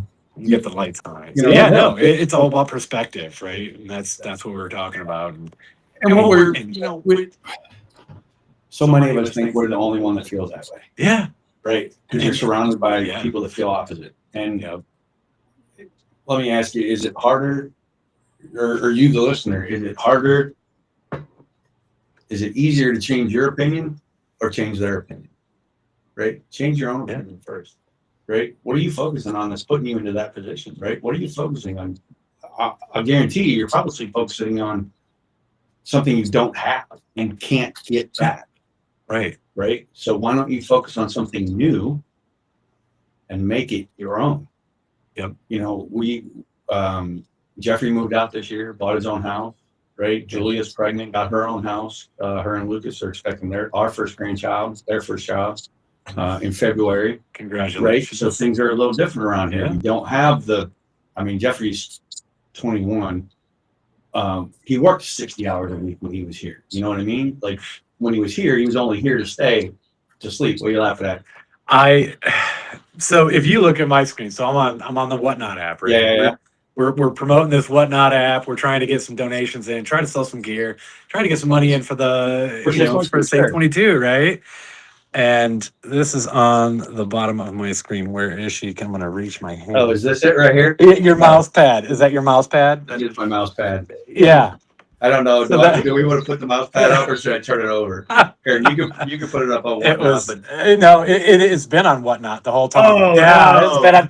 Well, just the bottom, not the face. So I was just like, do we? All right. Well, maybe that'll bring more viewers in. I don't know. This was a gift from my wife for my birthday. Yeah. I think it was, and Here, it'll be We'll make it a sticker We'll do it holder. like that. Yeah, there we go. We'll make Do it like that. it's our display. That's funny. It's starting to He just touch. noticed for an hour and a half. Well, You know, I've been sitting here looking at it and I'm like, Trish's internet famous. Well, Trish's chest is internet famous. Yeah. I guess. yeah. But hey, yeah.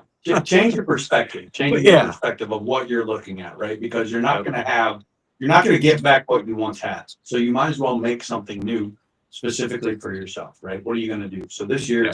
for us, Trisha and her sister Sherry decided we're going to do something for our family every year. Yeah. Starting now, because all of our kids are grown, right? All 5 of them are grown. They're all out of the house. They're doing their own thing, right? So what are we going to do? Well, let's alternate Christmases and we'll do it after Christmas. So it's not, in the mix of everybody else's families and things like that. And this will just be for us and it'll be the weekend after. And, I'm like, okay, yeah, sure. Let's do it. Why Keep not? the spirit going. Keep it Yeah. alive. Yeah. Okay. Let's Right? Change it up. You might appreciate this. No, I think you will appreciate that. Did you find it hard that when Dad would give you a tool or a piece of equipment or something like that, regardless of what it was for, right? If he gave you, like my dad gave me a jack stand, Yeah. right? Years and years and years ago. I couldn't get rid of it, right? He gave me a circular saw. He gave me things like that. And I would not go buy new because what he gave me still worked. Yeah. I don't like it. It's not ergonomically efficient or whatever, right? There's much better things out there now. I found that my mentality is still at the age when I received that tool. Yeah. Does that make sense? Do you understand what Oh, I'm yeah. saying? I still feel like that 12-year-old, that 15-year-old, that 20-year-old. Oh, John. Every time I bring that tool out, I had to get rid of some of those things. I had to go buy my own. This is so weird. I can't believe I'm talking about this. Yeah. I had to go buy my own tool, my own saw horses, my own table saw, my own scroll saw, right? Yeah. Like jigsaw. I had to go buy these own things for me, right? To stop fuddling with the past. I guess would be the way that you put that, right? It's a moving on type deal. And now I want to be clear. I didn't get rid of any of Dad's stuff until he died. I could not bring myself to do it while he was still around, right? Yeah. Like I just couldn't do it. And it is a process. It does take time. My dad's only been gone a year and a half. And I talk to him every day somehow, some way. Yeah. Right. And moving on from that it's a process, guys. It takes time. And luckily I had guys like Whiskey Pete who was around for me when Dad passed, and a couple other people that really made impactful comments when I was going through it, right? That I lean back on now. And it's okay to feel that sadness, that emptiness, right? Yeah.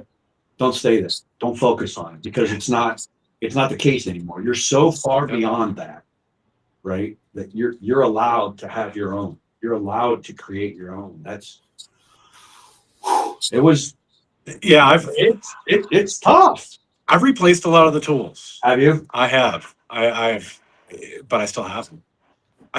Do you? I mean, they all serve a purpose. It's hard. I couldn't tell you where it was, but my father worked, like I said, he worked at the steel mill, and he had, and this is right when LTV was shutting down. Okay. And it was going over to whatever it is now.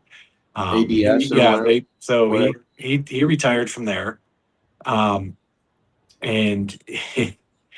he brought home this monster of a freaking pipe wrench. Well, yeah, everybody needs a monster pipe wrench. This thing, it's huge. 4 feet long. Yeah. Yes. It's like 3-4 feet long. There might be And one it- in my garage. I have no weighs- idea what I'll ever use it for. Easily weighs 50 to 75 Yep. pounds, right? And you're like, what am I going to use this for? Don't know, but I got it. But I got it. My dad gave it to me. I've actually brought it out a couple times as a gag. People would come in, my friends would come over working on their cars. Hey, I'm like, hey, come on over. Yeah, We'll use fix it it. over here. They're like, hey, do you have a pipe wrench? Yeah, I got one for you. Here you go, buddy. And you hand it to them, and they're like, It's a little big, dude. what? And well, you didn't say what size. You know, and Yeah, it was I need a and it was a 4-inch. joke, and they're like, what? Yeah, I need a 4-inch, not a 4-foot. Yeah. You know, but it's those memories that you continue to build with those things, right? Yeah. I have my memories from using the old rickety skill saw, and Oh yeah. and of course, I've got new skill saws. I do now. I still have I my do. dad. My dad gave me a miter saw Mhm. that no longer miters. Right, it's only good for straight cuts. And actually, it's in the car. I have my No I have way. my saw that I purchased. Right. I was helping a friend do some siding on his house. He got cedar siding. So I went over there to help him out, and I was like, and I'm seeing him work with this saw that he had let his kids borrow, and the miter would not lock into position. So Oh. I would always, so every board we cut the first day I was out there, I had to look, make sure I was on zero, put the board down, and try not to move and make those cuts. And that's Yeah, so I took my saw over there, and we finished that project up on Saturday. So the saw is still squeaking around in the back of my car as I drive. I mean, but yeah, when, and it's when you look back and you go, man, that was dumb. Yeah. Or and when I use these tools now, the tools that he's already gifted me a tool, and I've replaced it with something new, and it's like when I use them, I'm like, man, Dad would have loved this. Right. You know what I mean? Right. Like, Dad would have loved this sliding compound Yeah. miter saw, this thing with the huge blade, and you're just cutting through, 4x4s. And, I remember a day where, we were putting a deck in it, at the house. We had to flip it twice and cut it with a handsaw, a miter saw. And, why do you need a 10.5-inch saw? Because I can do this. right. I could do this, and I could slide it out, Yeah. and no, stuff But you like don't that. need to do that, John. You have this, and you can do it. Yeah, but look, Dad. Oh no, This is my so dad. much Yeah, easier. my dad would have appreciated it. He'd Yeah. been like, Yeah. "That's cool." I know he's looking down on me, going, "Good choice, Okay. kid. Good All right. choice. You're all right. Yep. You're Yeah, gonna be good fine. choice. You're gonna Yep. be fine. I had to laugh because Awesome job." Jeffrey just the other day with the toilet thing. I showed him the 20-volt from Harbor Freight, forward reverse 25-foot snake. Yeah. Right? It's like push button goes down, pull it back, push button comes back. Right? Yep. He's like, where? I gotta get I one. have to get one. Go get it. Can I have mine back, Jeffrey? If you're listening, you still haven't brought mine back.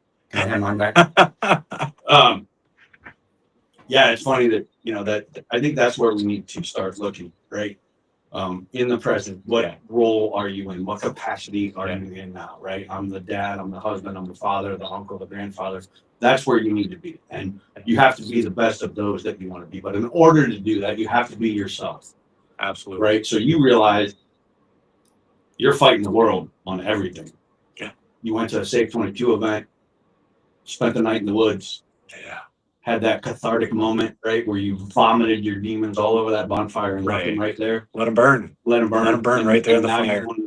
You've been in this pattern for 4 or 5 years now, and you're like, you know what? I think I'm ready to get back. And talking about patterns, I was stuck in a pattern to looking around like, what bad is going to happen to me next? Yeah. And it was a complete 360. Now my life, I tell you, if I were to win the lottery today, Ashley and I were talking about this. If I were to win the lottery today, what would I do with my time? And this was our conversation. Time. Let's be clear. You said, what would I do with my time? My Not the time. money. Not the money. No. What would I do with the time? What would I do with my time? Because I would not, Yes. I wouldn't continue doing what I do. Right? I wouldn't have to. No, I got to find something else. What would I do with my time? And Ash and I both sat there, and I'm like, I would give it away. Yeah. God, I wish I had more time to give away. Yeah. Isn't that crazy? And then the realization hit me, like, I don't. Oh, we just lost you. Oh. She can go to voicemail. Is it at Ash? No. Okay. It was work. We're Yeah, good. I can have them later. He's an independent yeah. contractor. I make my own schedule. So time. Yeah, that was it. Like, and I wish I had more time to give back. And there's nothing more pleasurable to me than giving my time away, making an impact on somebody The world. else on the Humanity. world, on the world. One person. Like, yeah, One and person. I went from what bad is going to happen next to what good can I do next? What good can I What bring? good can I bring? Instead of How what can I badness make? is coming Yes. to me, How what can I make goodness can tomorrow? I bring? How can I make can I tomorrow affect a it? Oh, that's better awesome, day? Joe. How can I make tomorrow a better That's day? awesome, And who Joe. can I help make their day better? You know, and that just leads me to The talking to next people. thing. The next thing. The next thing. The next thing. Just keep Yeah. going with it, man. That's awesome. So, I've it- absolutely loved having this little Yeah. conversation here today. We're gonna have to do this more often with other people. So, listen, if you're interested in being on the show, if you have your own diversion therapies that you do that have gotten you out of your hole, hey, shoot us a message right here. TuesdayTalk at save22.vet. Call the number down there on the bottom, 833 I save 22. Tell us about it. Right, we'll come on and we'll share it with our viewers. Yeah, let us know, man. I cannot get over that this has been our most effective, except for the moto episode back in February. We've had the most sustained viewers for an hour and a half that we've ever had. Oh, that's awesome. Yeah. So That's thanks. awesome. Joe. Hey, thanks for coming out and listening to me, guys. I appreciate it. Man, this is really great. Where are we Guys, going to be gals. coming Yeah. up? I really don't know. I don't know where we're going to be because the holidays are coming, right? We got a little bit happening. January is going to be a big month. Save 22's got some announcements to make. We did just get back from the Snowball Derby down there in Pensacola with Carson Brown Motorsports. Huge success down there with the Safe Service Dog Initiative and Damien. So thank you to Carson Brown Motorsports, Pepper Jack Kennels, Richard Childress Racing for all that they've done for us and that Service Dog Initiative.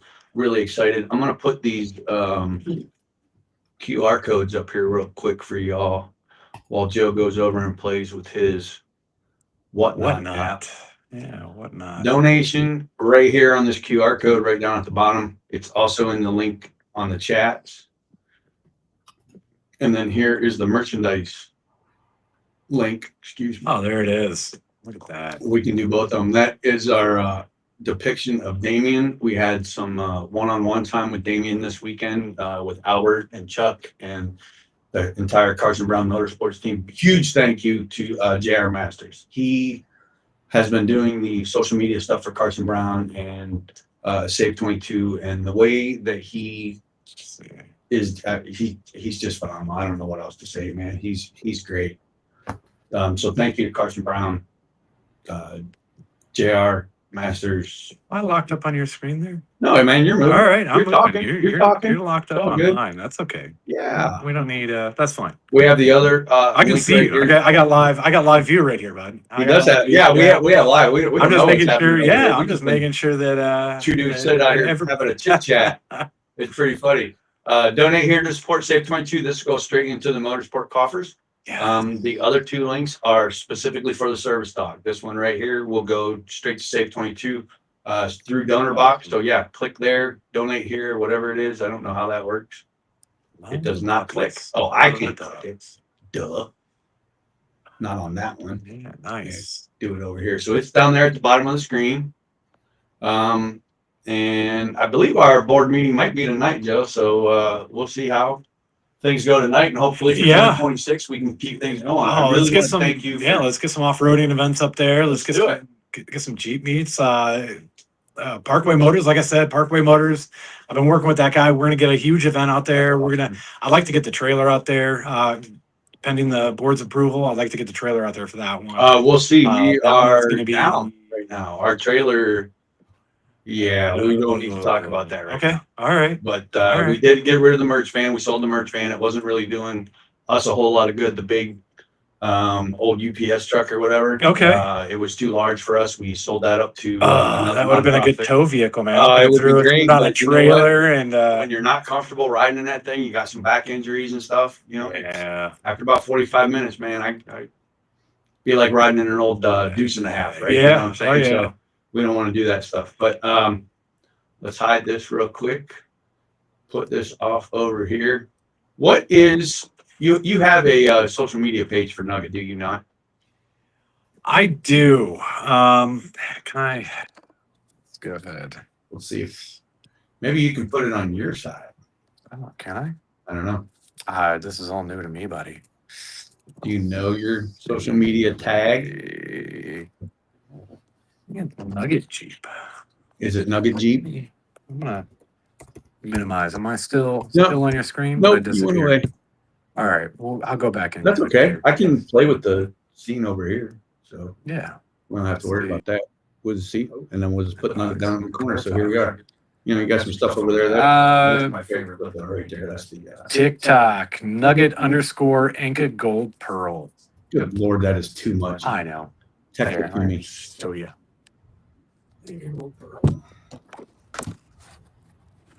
Inca Gold Pearl. Is that your color? Yeah. They only made so they only painted 300. So I've got the X model Nugget _ Inca Gold Inca. Pearl. Gold Pearl. YouTube, I think, is just Nugget Jeep. Oh, really? You're on the tube as well? On the tube, yeah. So here, we'll put this Oh, on. JBMC Legacy Builds. Yeah, that's the U. There's your Page of you. Here's yours. Down there at the bottom. Yeah. Pull him back up. JBMC Legacy Builds, and that's on the U. Yep. I'm sure we can probably tag him in that somewhere. At JBMC JBMC Legacy Space. all one word, Legacy. Legacy Space Builds. Builds. Yeah, let's see if we can't find that somewhere. All right. Well, while we find that, the Undertaker has a Grand Cherokee and a truck if you need to haul any merchandise around. Nice. I have a trailer. I do have a trailer. We have a trailer. We have the ability. I've got a trailer to haul. We don't have to say 22 merch trailers or anything. So that's fine. That's fine. What we've noticed is, what I've noticed in these events is, there really wasn't a need for something that big. I have yet to sell over 100 pieces of merchandise in one event, so there's really no need to have a ginormous truck like that for an everyday use, right? So we're just using personal vehicles, donating our time and mileage back, and showing up there. We got 1 or 2 totes that we take, the canopy, right? So a regular pickup truck can handle it. Yep. And that's where we're at. But hey, you know what? We're always looking. So if somebody out there wants to donate us a vehicle, I'll happily take like a transit van or something smaller like that we can wrap, right? That's easier to get around, that has the air conditioning, the better comfortable seats, things like that. Definitely looking into some things like that. My cousin owns the dealership. He's been looking into a couple for us, so we'll see what can go down. But I've had a blast sitting here talking to you. Like, this is pretty cool. How do you guys whatnot do? No. Earlier we were doing great. Hey, we just had somebody pop in and whatnot. We're so what I'm running now is I'm running a tactical pen. All right, $25. Proceeds go to save22.vet.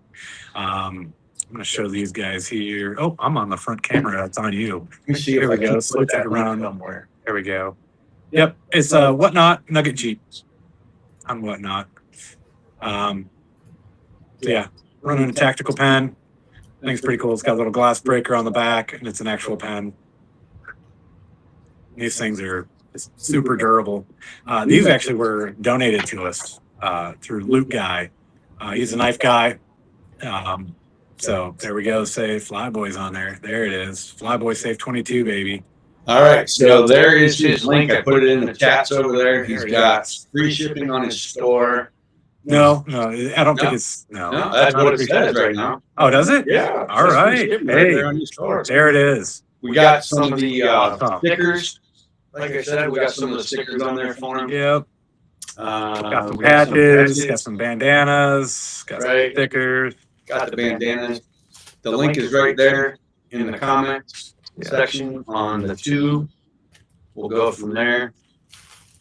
We'll see how this goes with him. And Joe's going to be running these at his discretion, right? Yeah. He's going to do his things. I went live today, figured give it a try, right? This is all new to us. Yeah, like if we could sell some merch, sell some gear, sell some stuff, just fundraising. And right, it's cold hot, right? We can't go to these events. We can't sell t-shirts. You know, you guys got your website, which is cool.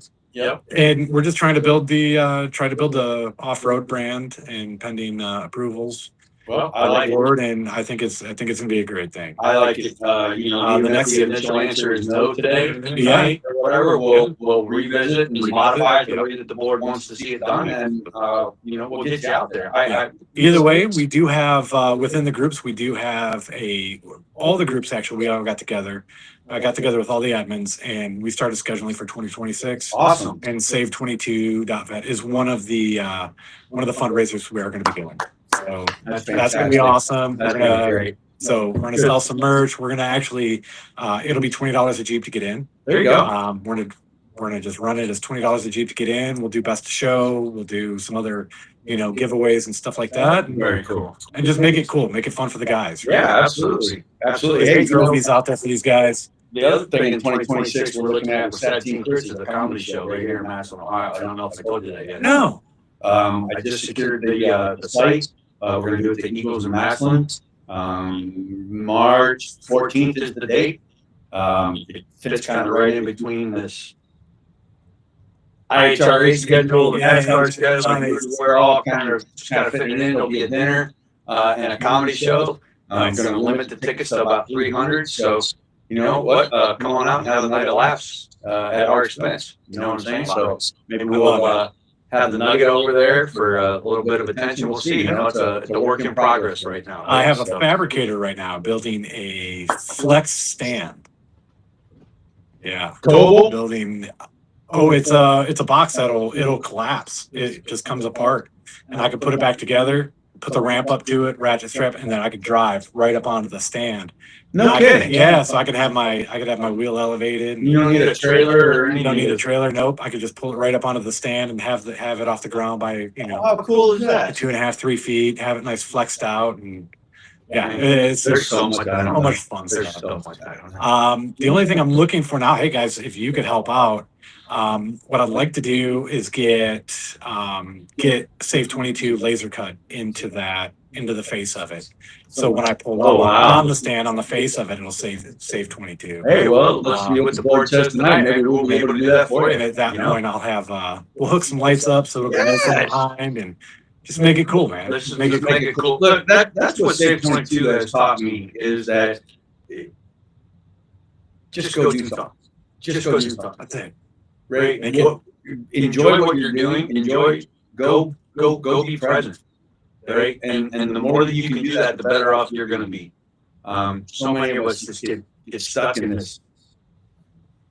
What I don't have anymore. Right? Well, go build something. Yeah. Go build something. Right? I don't know about you, but for me, I have to have something to be looking forward to. Maybe not in an anxiety type of way, but a planning type of way, right? Like, or a vision or something to that effect where I can build something, whether it's physically or theoretically, right? Just I need to have something to look forward to do. And Right. I'm excited for 2026, man. It's I really am. Year. Like It is the, good. the stuff that we have going on in the background inside of motorsports and the IHRA and NASCAR and now this outdoor thing that hopefully we can kick off. There's going to be a lot. There's fishing trips that we have that I believe Albert will talk about it when he comes back next week or the week after. But we had a private donor commit to, I think it was 4 chartered fishing trips down in the Carolinas. No kidding. Yeah, from him for us to bring veterans out there, right? Like That's awesome. like those types of things. Breakfasts with veterans at shops, right? Race shops. Okay. Evening events where the families can come of the veterans and be part of the environment, right? Those types of things. Dying to donate, Veteran Service Commission things, the cooking stuff, right? Like there is so much out there and available for people that we just want to be that network of other things, right? If you're struggling, please come talk to us. Maybe we can figure something out. If we don't have an answer, I'm pretty confident we can get you an answer in 24 to 48 hours of what you need, where you need to go, and how to start. Yeah. Right. Just start, and we'll help you with that kind of stuff, right? So, I'm really looking forward to 2026. It's going to be awesome. It's going to be awesome. It's going to be awesome. Joe, I'm hoping to do. What? I know you touched on this Oh, no. Sunday on the phone. And we talked Well, about it. remember what I told you I did right before the phone call, so you can't hold me to anything on that phone call. Yeah, I understand, but it would be it would be part of the outdoor, right? Okay. I'm an avid hunter. I love to hunt. Yeah. That is the one thing that keeps. So my darkest moments usually happen right around fall, Really? and that was the one thing. Like looking back, like you can. Yeah, pretty much- yeah, no. It's Really? cyclic. Yeah, it is cyclic for me. Wow. It is Okay. cyclic for me. So I fall into like right around fall. It's like, the end of summer. Sure. I'm a summer guy. I love the heat. Yeah. Love being outdoors. I got to put the top and the doors back on the Jeep. It's cold. The leaves are changing. Everything's dying. I know what I have to look forward to, and it sucks. It's the cold. It's the 20-degree. I hate this. Yeah. It's tough. I hate this. I am not a cold weather guy. One thing, a buddy of mine actually invited me to go hunting with him. So, and never hunted before a day in my life. I tell you what, since I've been hunting with him, Mhm. those days are gone. I have something in the winter You to look look forward forward to. Right. I Isn't that sit something? and I hunt in my own backyard. Yeah. I go sit in the stand. Throw a crossbow out, there you go. I never see a deer during shooting light. They always come in after the fact, but that's okay. I get to look. I get to watch these deer. I get to sit in a tree. Right. I get to be that guy nobody sees, and I'm just watching wildlife. Watching wildlife. There watching is nature. something about Watching sitting nature. there, And listening to the squirrels fight, thinking it's a deer coming. Yeah. Right, and you're like, yeah. squirrels out of here, yeah. or the hawks or the owls or whatever. Like I have a lot of hawks and owls out back, and get them to come in and scare off the deer that's just down the distance. Right? Yeah. And you're like, they go bolt the other way down to the other field, but you talk about hunting out of your backyard. This is the first year that we haven't had the repetitive deer herds coming through the yard. I think they might have changed some topography back in the back there and kind of scared things off. But man, I'll have 6 to 12 to 15 deer every couple 3 days out back here. And I promised the wife I wouldn't shoot anything else with that. So we don't hunt out back anymore. But Nice. there are partnerships out there that we've created. Right, Freedom Hunters is one of them. You can get online at freedomhunters.org. You go talk to them and get yourself a hunting trip with them. I'm in negotiations and talks right now with another foundation to provide 2 veterans a 3-day hunt in January. That's And if those guys need volunteers, man, Soon I as would that be comes more up, than happy to come I'm out. sure you would. Yeah. What about us? Let's get those, right. Let's get those guys out there. Hey, whatnot. If you're just joining us, thank you for joining us. We're running right now this tactical pen. I got the camera switched around on Flyboy again. There we go. We're running a tactical pen. Got the glass breaker. This comes off and it's a whistle. And then of course it's a pen. You're showing it on Nice. the wrong side. Heavy duty. Oh yeah, I'm on the whatnot here. I got somebody on there. Yep. And all the proceeds are going to go towards Save22.vet, and that's what we've been doing. Today is Tuesday Talks. I'm over here with Flyboy. He's the one that wrote me into this, and this is all going to be hopefully towards the off-road adventure, outdoor adventures for these guys, and just trying to fundraise. So if you want a tactical pen, jump on there, get your bid in. Get some of these sold, right? Let's bring some money in for these guys. We're doing a lot of good things. Very cool. Before we sign off today, I want to say a big thank you to a couple local supporters. Progressive Auto Group out of Madison, Ohio. We are part of their Community Cares program. They cut us a check for $1,000 last week. So thank you to Progressive Chevrolet Group. Their program takes donations throughout the year from their employees, and then at the end of the year, they decide where these funds go, and it is employee based, right? So the employees have a say so in where those community funds go, and Save 22 has been lucky enough over the last 4 or 5 years now to receive some of those funds. So big thanks to Progressive Chevrolet over there for what they've done in the community and the support of Save 22. The other one is the Baltimore Army Navy garrison down here in town. We have become one of their charity partners, and every quarter we get a donation. And yesterday their Baltimore Army president texted me up and said, "Hey, we've got your 4th quarter donation, and we got a check for over $1,800." So big thanks to Baltimore Army Navy. That's huge. Thank These you. funds are all going to go towards our community and motorsports events. So That's awesome. thank you to those guys. Senior Chief says, great hanging out with you guys today. I can't believe you stayed in for the whole thing, Senior Chief. Thank you very much. Go check out Goat Locker Racing. Patrick is a former Navy Senior Chief who runs an organization known as Goat Locker Racing. They do iRacing for veterans and first responders.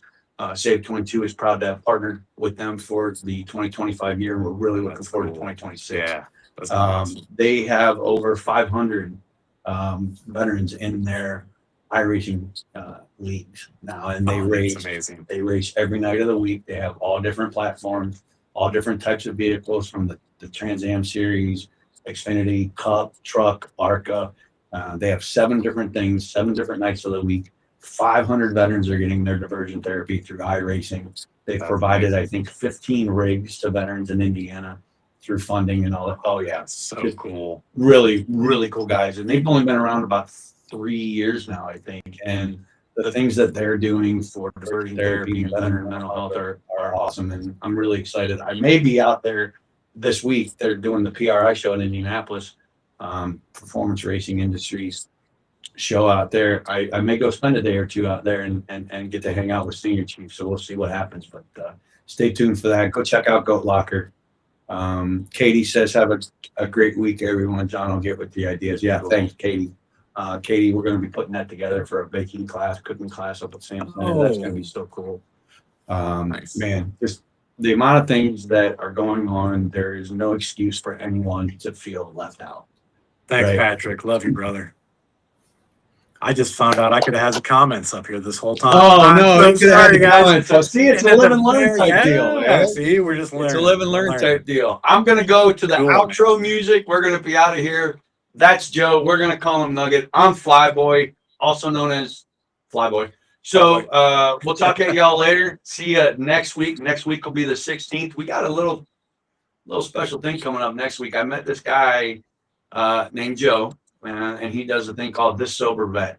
So I'm going to talk to Joe about his sobriety journey, how I've already talked to him, and it is eerie how similar his story and my story are, Yeah. and why he started the Sober Vet podcast and what he's doing now to raise the awareness. And I'm really excited for that one next week. Yeah. That's going to be a really good one. So make sure you tune in next week, December 16th. We're going to have Joe from This Sober Vet on, and hopefully it'll be another 2-hour great discussion like this one was. So thanks for joining us today. It's been really awesome. I also want to say before I go, we did our first short postings. We posted a couple shorts. Yeah. And for the first time, our shorts got over 1,000 views each.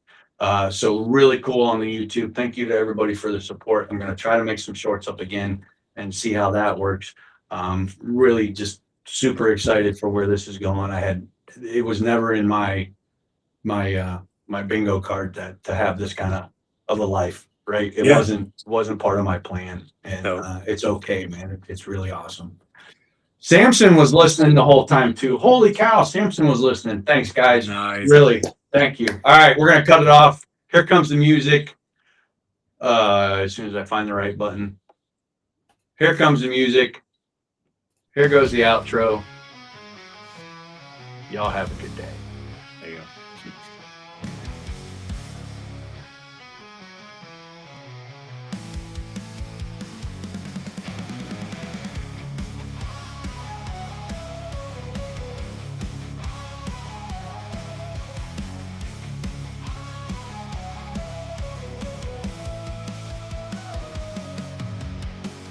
Voices echo, hearts laid bare.